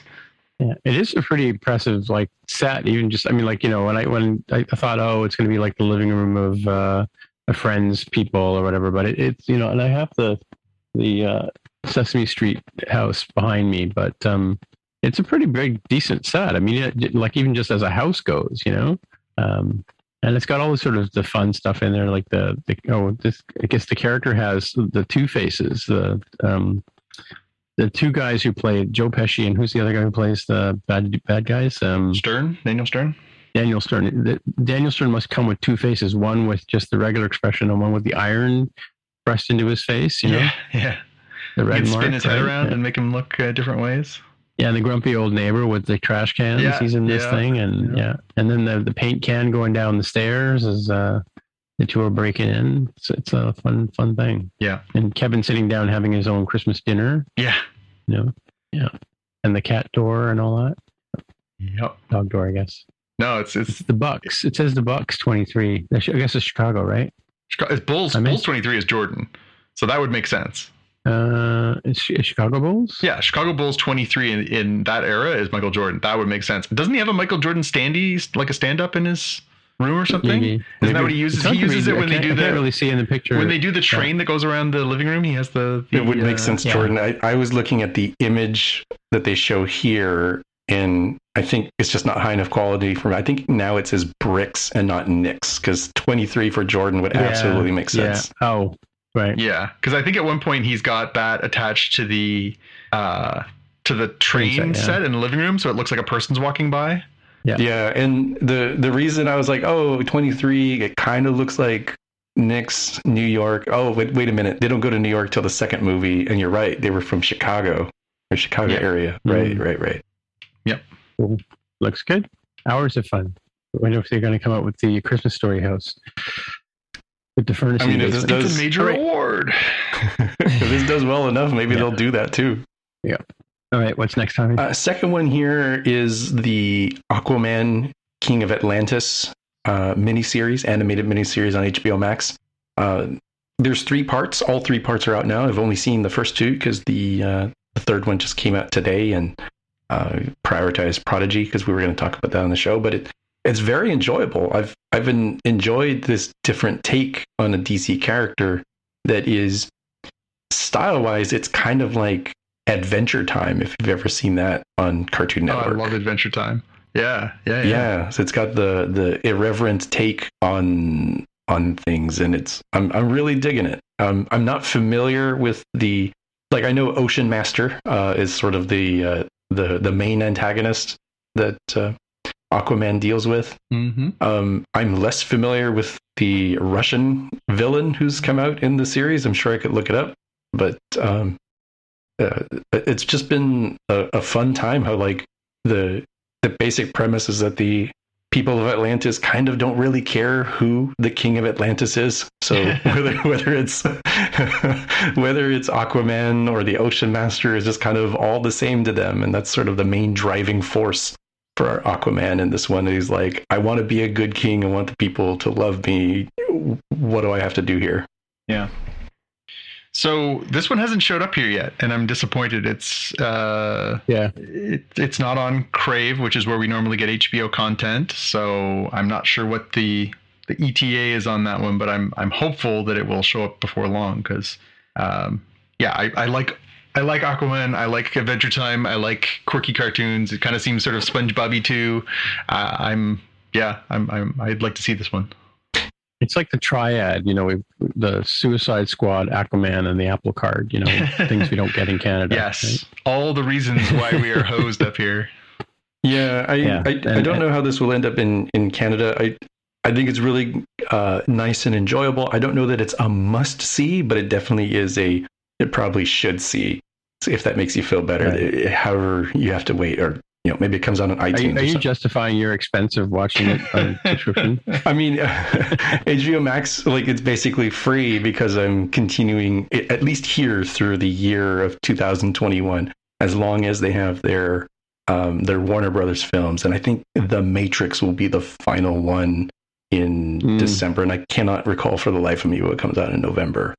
But it's been a pretty good wild ride in terms of all right, it's basically like going to the movies for an entire year. Let's play with this. So I'm just playing with house money when it comes to Aquaman. I decided to try it out. I said, "Oh, it's like SpongeBob." Yeah. I was like, "No. It's a little older than SpongeBob. It's Adventure Time, I think."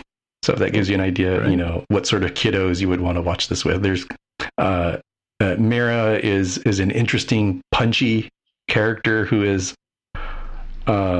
overtly romantically attracted to Aquaman, but kind of in a smoochy sort of way, and not anything too inappropriate for kids, I think. All right, cool.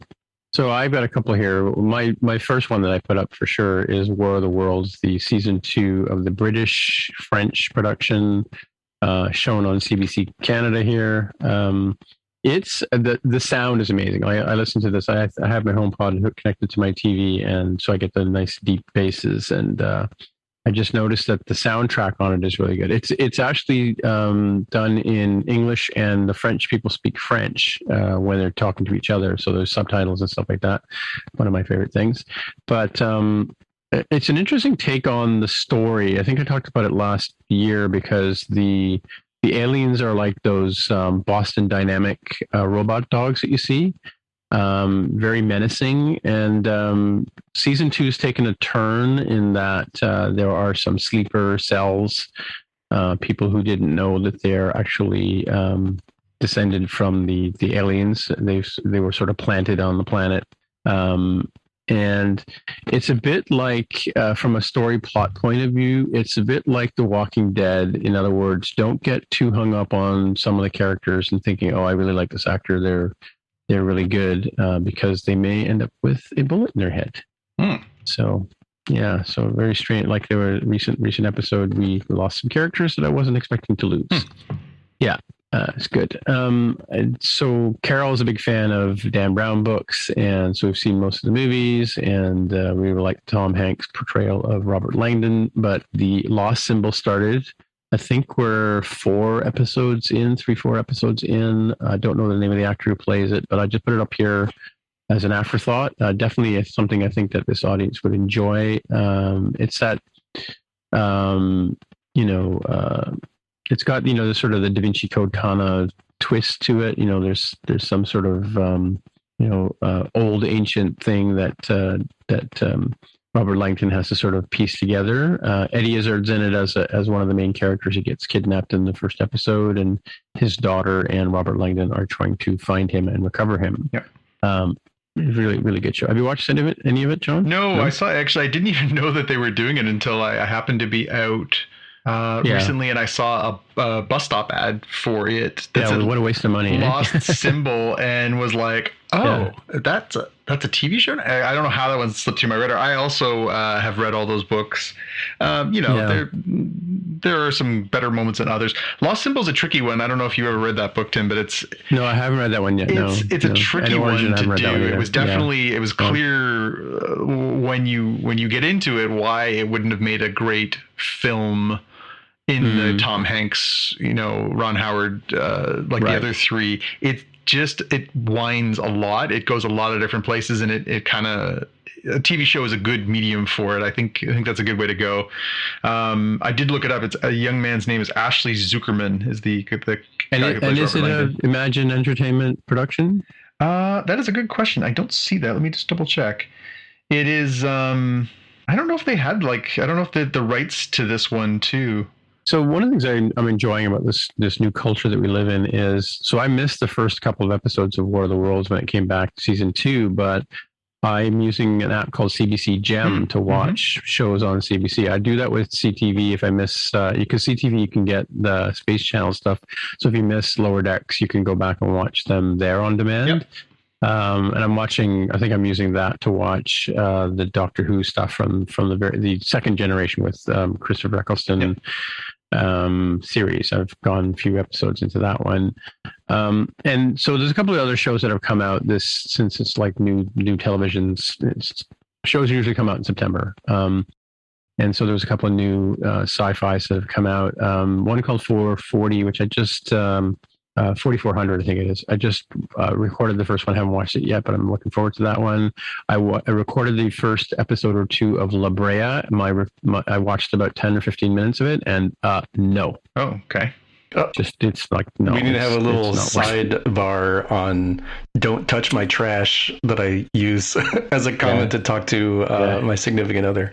Yeah. Oh, La Brea. She watched No. We should do it as after show or something, because I don't want to digress too much here, but I have my pet shows that I watch from normal network television. Yeah. Well, I think it's sort of, it starts off sort of War of the Worlds-ish kind of weirdness, and then a big cavity opens up in, I guess, La Brea, California, and people fall through, and then it's sort of a Lost World kind of Land of the deal. Lost. Yeah, Land of the Lost, what's the other one? Journey to the Center of the Earth, kind of like, I don't know. And Lost is an interesting term to put in this, because it's got that sort of vibe at the very beginning, but I haven't made it past the first commercial break. Well, that is not what you want to hear. Yeah. And off to you, John. Yeah, just a quick real-time follow-up. I looked because I was thinking it's so strange that King of Atlantis came out in the States and didn't come out here. Apparently in Canada, they're showing it on Teletoon. So that's why it wasn't even like on a channel that I normally keep my radar on. That's why I did not know that it had already started here. So you can actually watch it if you have something like Bell 5 TV or Rogers Ignite. You can watch it on demand. Well, I wonder if it's on a streaming channel. Like, is it on? Does Teletoon have a streaming app? I don't know if they themselves do, but you can watch their content. They're part of a bigger, like the Rogers and the Bells. They have their channels that they own, and they kind of put all the shows in one app. Yep. But yeah, I'm now I see that the first 2 episodes are ready to go there. So I am in. I'm going in this weekend. Okay, a couple things from me. Big Mouth season 5 starts on November 5th on Netflix. I have talked about it on previous shows. One of my favorite shows. It is both extremely filthy and extremely poignant. It is a really, really fine line that they walk and do cross with great frequency. It is absolutely at times filthy, but it is also, it's incredibly relevant. They do this great job of being really frank about sex and sexuality and gender and all these different complex things that kids go through, and really put it into really both very, very over the top funny and also very poignant terms sometimes. So if you haven't watched it, go watch it. If you have watched it, then I don't think I need to convince you that season 5 is going to be a great one. The trailer's already up and the trailer looks hilarious. It looks like they've done a puppeteered episode instead of a cartooned episode for their Christmas special this year. It looks filthy and hilarious, and I just cannot wait for the show to come back. It's never not really, really great. Cool. And the last thing I got, I mentioned this to the guys on our Slack channel, where we do encourage you to join up the friends of the show and chat with us. We've got some more vintage Mandalorian characters. So this is what Tim gave me for Christmas last year, were these characters from the Mandalorian, but they've done them in the style of the vintage 1970s and 80s Kenner Star Wars figures. So they've got like the long straight arms. They're, a little more rigid looking, but they do look, for me, they're like just mwah, chef's kiss. They are just perfect. So in the first wave last year, we got, the ones you'd expect. We got the Mandalorian, we got the Child, we got, all the sort of standard characters from the earlier seasons. Now we've got for another 6 figures coming out this year. They just announced them at Hasbro Pulse, the Pulse Con they had last week. There's a new Boba Fett with his big baggy black pants on. We've got a Bo-Katan. We've got an Ahsoka with her white lightsabers. We've got a Mandalorian all done up in his new Beskar armor. We've got one of the Imperial Death Troopers that we see in the final episode of last season, and the armorer, the mysterious masked Mandalorian armorer who melts the Beskar down and makes the new armor for the Mandalorian. So yeah, very, very cool. These will, as I mentioned to Tim, hint, these are right at the top of my Christmas list this year. They are super, super cool, and they're super, super kitschy, and I absolutely love this stuff. Cool. All right. There's also a whole new wave of Black Series figures, which are those deluxe, pretty pricey, all things being equal, deluxe 6-inch figures. Very, very posable, very, very much more modern looking. They just announced a whole new wave of characters, including a bunch of Mandalorian ones that look really badass too. So if you're looking to see what's hot and new in toys, Hasbro Pulse, Hasbro just put out this big event last week in the fine tradition of Netflix Day and Disney Plus Day and all these different things that are happening. They did their own event and released basically, new G.I. Joes, new Transformers, new Star Wars, all these new toys that are coming out this holiday season, new Power Rangers, new you name it, and then there's a bunch of stuff in there. So it's worth having a look. There's some cool stuff coming out. A really cool version of the Needler from Halo, but done with Nerf pellets. Very, very cool. I highly recommend looking at that one. Yeah, I had not seen Hasbro Pulse, and it is a smorgasbord, and immediately I found my own Christmas gift to myself. The Marvel, and I threw this in the show notes, Marvel Legends series, X-Men Wolverine 90s animated series, which I said, wow, that's amazing. It looks exactly like he did in the 90s animated show. And then I looked at the images and said, what? It comes with a tiny little picture frame of Scott Summers and Jean Grey's Cyclops. And I know, isn't that great? Like, you can reenact him being mournful over their relationship because he wants Jean. Wow. Yeah, just like the meme. It's so awesome. Yeah, there's also a Jubilee from that wave that they announced as well. The new Marvel Legends stuff. I love that the people that are making these toys now they're people that get us. Like, it really is only people who watched this and lived it and get this could make this kind of stuff. Yeah, cool.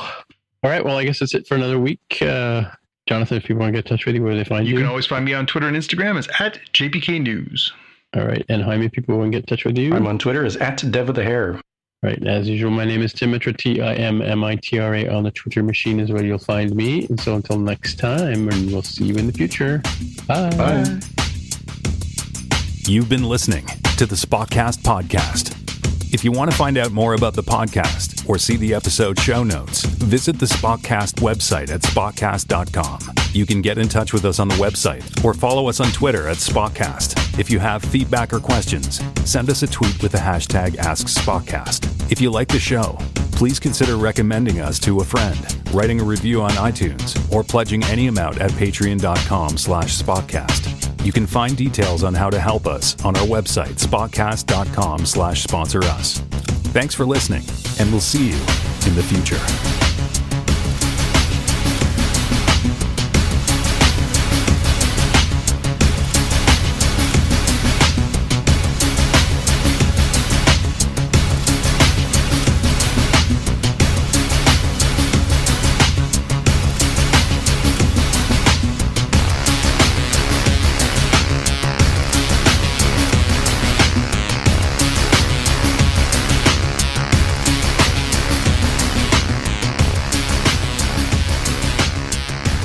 So my comments on don't touch my trash kind of TV. So in previous seasons, is this going in the show? Or no, this can be after show. It fits as after show. I didn't want to go because you mentioned La Brea. Okay, so before I can talk about La Brea, I have to go back to a few seasons ago when two shows came out.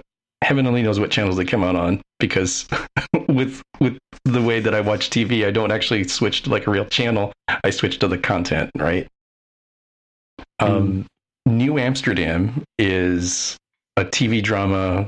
It's a medical drama. It's pretty straightforward when it comes to that, right? But it is something I've enjoyed because I'm like, wow, this is good trashy TV. Right. I enjoy watching these dumpster fire characters and go through their stuff. And I'm like, what? I cannot believe that this character did that. And it's a good way for me to unwind at the end of a day. Right. Because it's not going to challenge me, intellectually. It's going to be more like, watching a cheesy flick.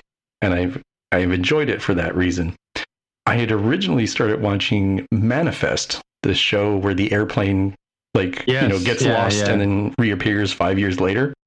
I went into that early. I was like, oh, this is kind of enjoyable too. When it started off with the concept of being more about what are the impacts when people are missing for 5 years and they come back, and your loved ones have mourned you, maybe they moved on and remarried, had kids with somebody else. Like, I thought that was cool.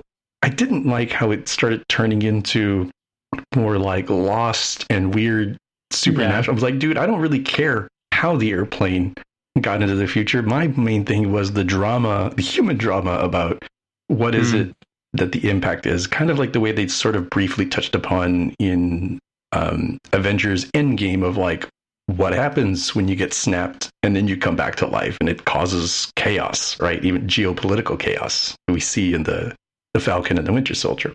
So that's my long-winded way of saying, okay, coming into this season, I said, all right, I'm still continuing to watch New Amsterdam for the don't touch my trash. As I tell my significant other, she's like, why do you watch this show? It's so bad. I'm like, no. It's bad, but like in a good way, right? I know it's not great. I'm not recommending it to other people. I'm watching it because I enjoy it. This season, La Brea and Ordinary Joe were the shows that I said, these kind of smell like New Amsterdam and Manifest. Let's see what happens. So La Brea, I watched a little bit, and like you, I was like, nah, this is getting way too silly, and I kind of don't care how they got there. I only kind of care that like they went into this crazy world, right? I'll take the suspension of disbelief of like, okay, they fell into a big hole and they ended up somewhere else, right? Okay, whatever. Like, what happens when you live there? Is it going to be like, Lord of the Flies? What's going to happen? And they kind of like Manifest went into no. It's like Lost. We need to figure out, this husband, how does he have like these headaches, but he's got visions of what's happening? I'm like, dude, I don't care. That's not what it's about for me. Ordinary Joe is a show that I've stuck with because it's more like New Amsterdam. It's not complicated. It's kind of trashy. Basic premise is this guy has to make a choice right as he is graduating. So they start off the series with, he has shown up late to his college graduation ceremony, and he encounters another student who is also late, and he's kind of interested and flirty with her, and he has a sort of on again, off again girlfriend in college who, wants to tell him something, wants him to go out after the graduation ceremony. And then he's got his cop uncle who wants him to like go hang out with the family and do a celebration. So the basic premise of this series is we're going to follow the what if he decided to go with that new girl? What if he decided to go with the girl he had hung out with in college? And what if he decided to go with his family? And you get to see the 3 different timelines as to what's happening and how these characters still interact with each other. Again, it's not terribly complicated. It's still kind of trashy TV, but I enjoy it because it stays true to the core of like what happened here. There isn't some weird like, oh, but like how did the timeline split and it's got to come back to, I was like, no, dude, I don't care about that. I want to just focus on the human drama. So that's the don't touch my trash. I get it from a internet meme of a possum or raccoon or something on a trash bin screeching at whatever has opened up the top of the bin and is upset at. Yeah, I think we all have guilty pleasure shows. I think we all have shows that, when you tell people, they're like, seriously? But, sometimes the heart wants what it wants. It's like eating a bag of potato chips. It's not good for you, but that doesn't mean you're not going to eat that bag of potato chips. Exactly. Oh, I found the meme. One sec. So yeah, it's funny. I'm just reading up on a thing. I've been watching the American crime story impeachment thing about Monica Lewinsky and Bill Clinton and all the exploits of that. And so there's a famous story that I believe Winston Churchill told the story about. He and his wife were out walking and they met up this sort of disheveled homeless type looking guy, and Winston Churchill's wife says, greets him and says, how are you doing and how have you been and all that kind of stuff. And Churchill says to her, who was that? And she says, oh, that's a man I dated before I, married you. And he looks at her and says, well, aren't you glad you married me instead of him? And she says, well, no, if I married him, he would have been prime minister. But I'm pumped. Anyway, so I was watching the impeachment thing. And at the end of the episode that I just watched, Clinton says to Hillary, tell the story. And he starts telling the story. And then, finally, Edie Franco says, as Hillary Clinton, if I married him, he'd be president of the United States. But, and as soon as I heard that, I'm like, wait, they stole that from Churchill. And it turns out that story has been circulating for a number of years, initially told by George Bush and his wife, and I believe there's a version where Obama and the Obamas tell the same story. So it's kind of like it's interesting how this story has been appropriated by American history. Interesting, don't you think? Don't find that interesting? Yeah, no, it's definitely. It is one of those apocryphal things you hear go around, right? And it all comes back to that. What's it? Behind every great man is an even greater woman. No, a surprised woman. Yeah, exactly. Yeah, it's one of my favorite Churchill stories is, this woman gets up in Parliament. She says, if you were my husband, I would poison your tea. And he says, if you were my wife, I would drink it.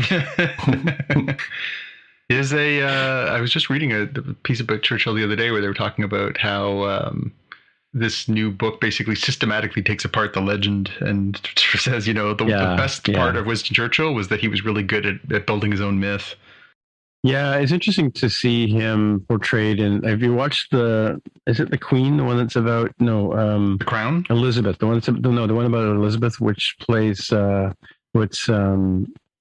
Smith as that's Prince Philip, right? The girl who plays what's her name in all over on Instagram and Twitter. Anyway, the one I'm drawing a blank on from Doctor Who, the Matt Smith series and Peter Capaldi series. She plays Queen Elizabeth. Yeah, that's quite a good one. And it is the Crown I'm thinking of, where John Lithgow plays Winston Churchill. Oh yeah. And it's not a very reverent story. It's like he's old and he's ailing and he's basically running the country with an iron fist kind of thing. And but they're showing him as a, not the great monument that we think of when we think of Winston Churchill. Mm-hmm. Yeah. Sort of more human, like not human, but just sort of, ailing and a bit full of himself about the time that he gets tossed out. Right. So, yeah. Mm-hmm. Have you watched The Crown at all? No, Sherry watched the whole shebang and said it was amazing, but I don't know. I struggle. I mean, I don't know if you know this about me, and I'm going to launch this across for our potential listeners, but I despise the fact that we are still monarchy. A part of, well, we're not technically part of the monarchy, but we are part of the Commonwealth. I think it is long overdue for Canada to be a republic and stand on its own 2 feet. I think that era of being in any way beholden to the crown is long overdue for getting rid of. I think we should be a republic, and that's that. And I hated the fact that our previous government to the current one basically retied even stronger ties to the crown, because I think it's a waste of time, money, and attention. If you pay attention to these people, all they want is more attention, and that's not good for anyone. Yeah.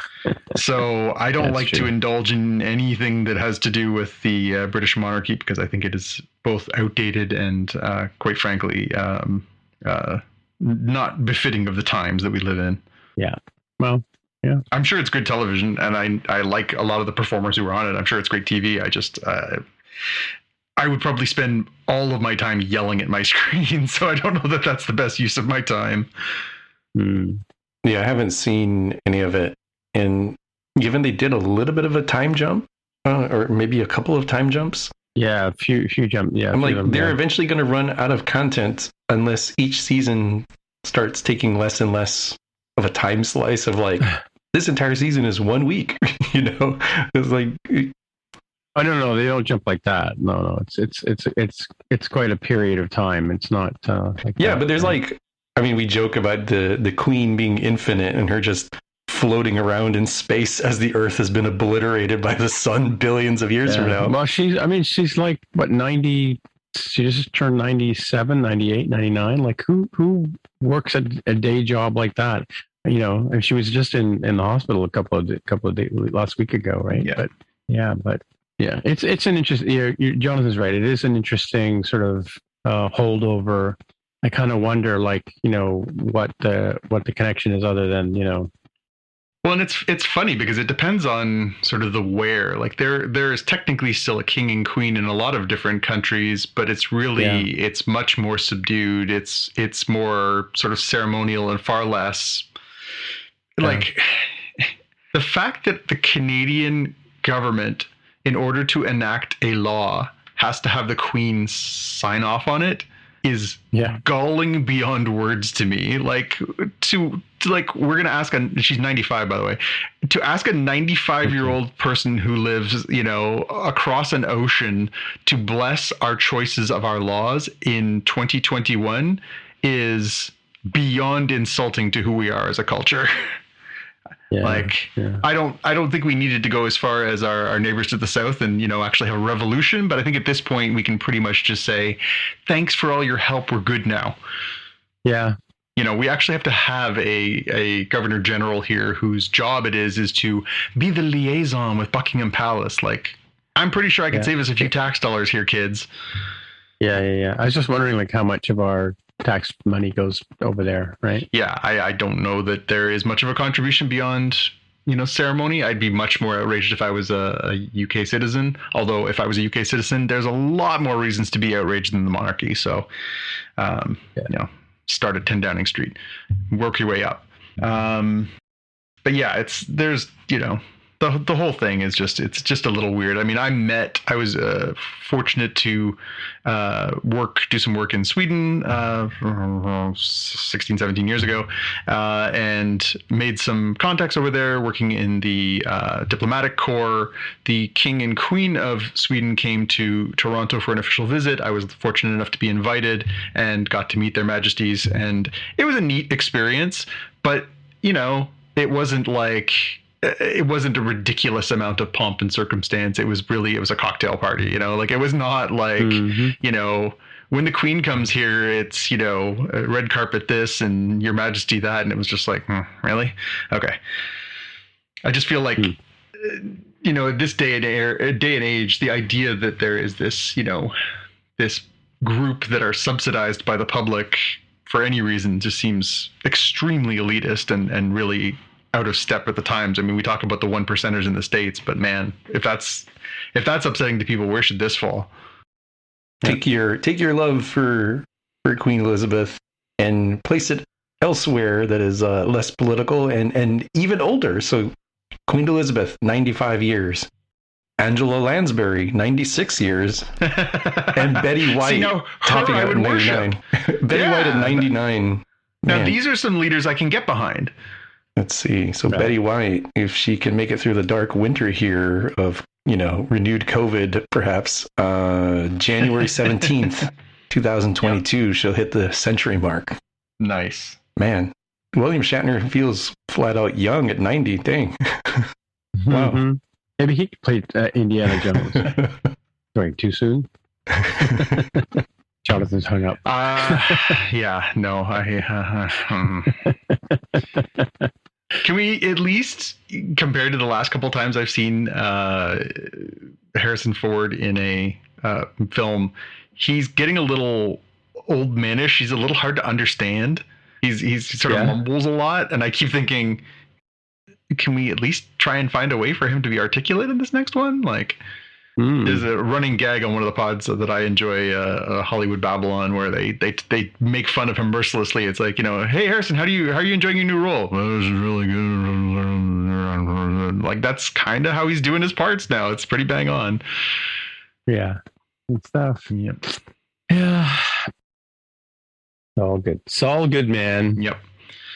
Jaime, if you want to really go down the rabbit hole on the Disney Pulse stuff, they have these ones they call HasLab.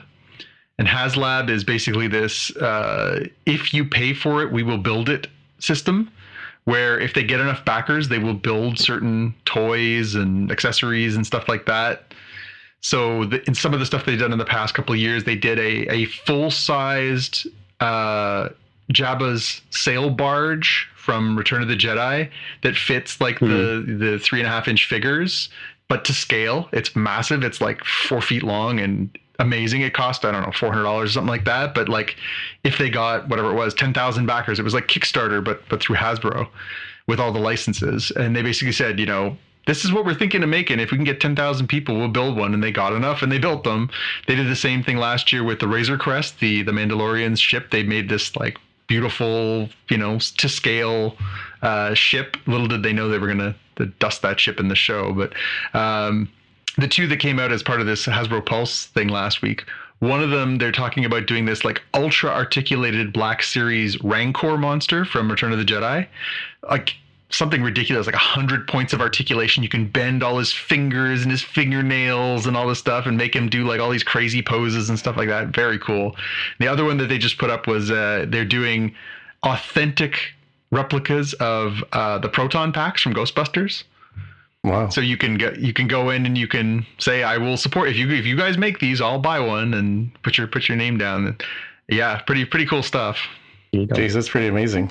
Yeah, they're doing some really cool stuff. You know, they really are sort of catering to the fans' wants in a way that I don't remember toys doing when I was a younger person. And now, like, they really are going after that collector market. Good stuff. Yes, indeed. Cool. Yeah. Anyway, I got to run away and do some work. So, all right.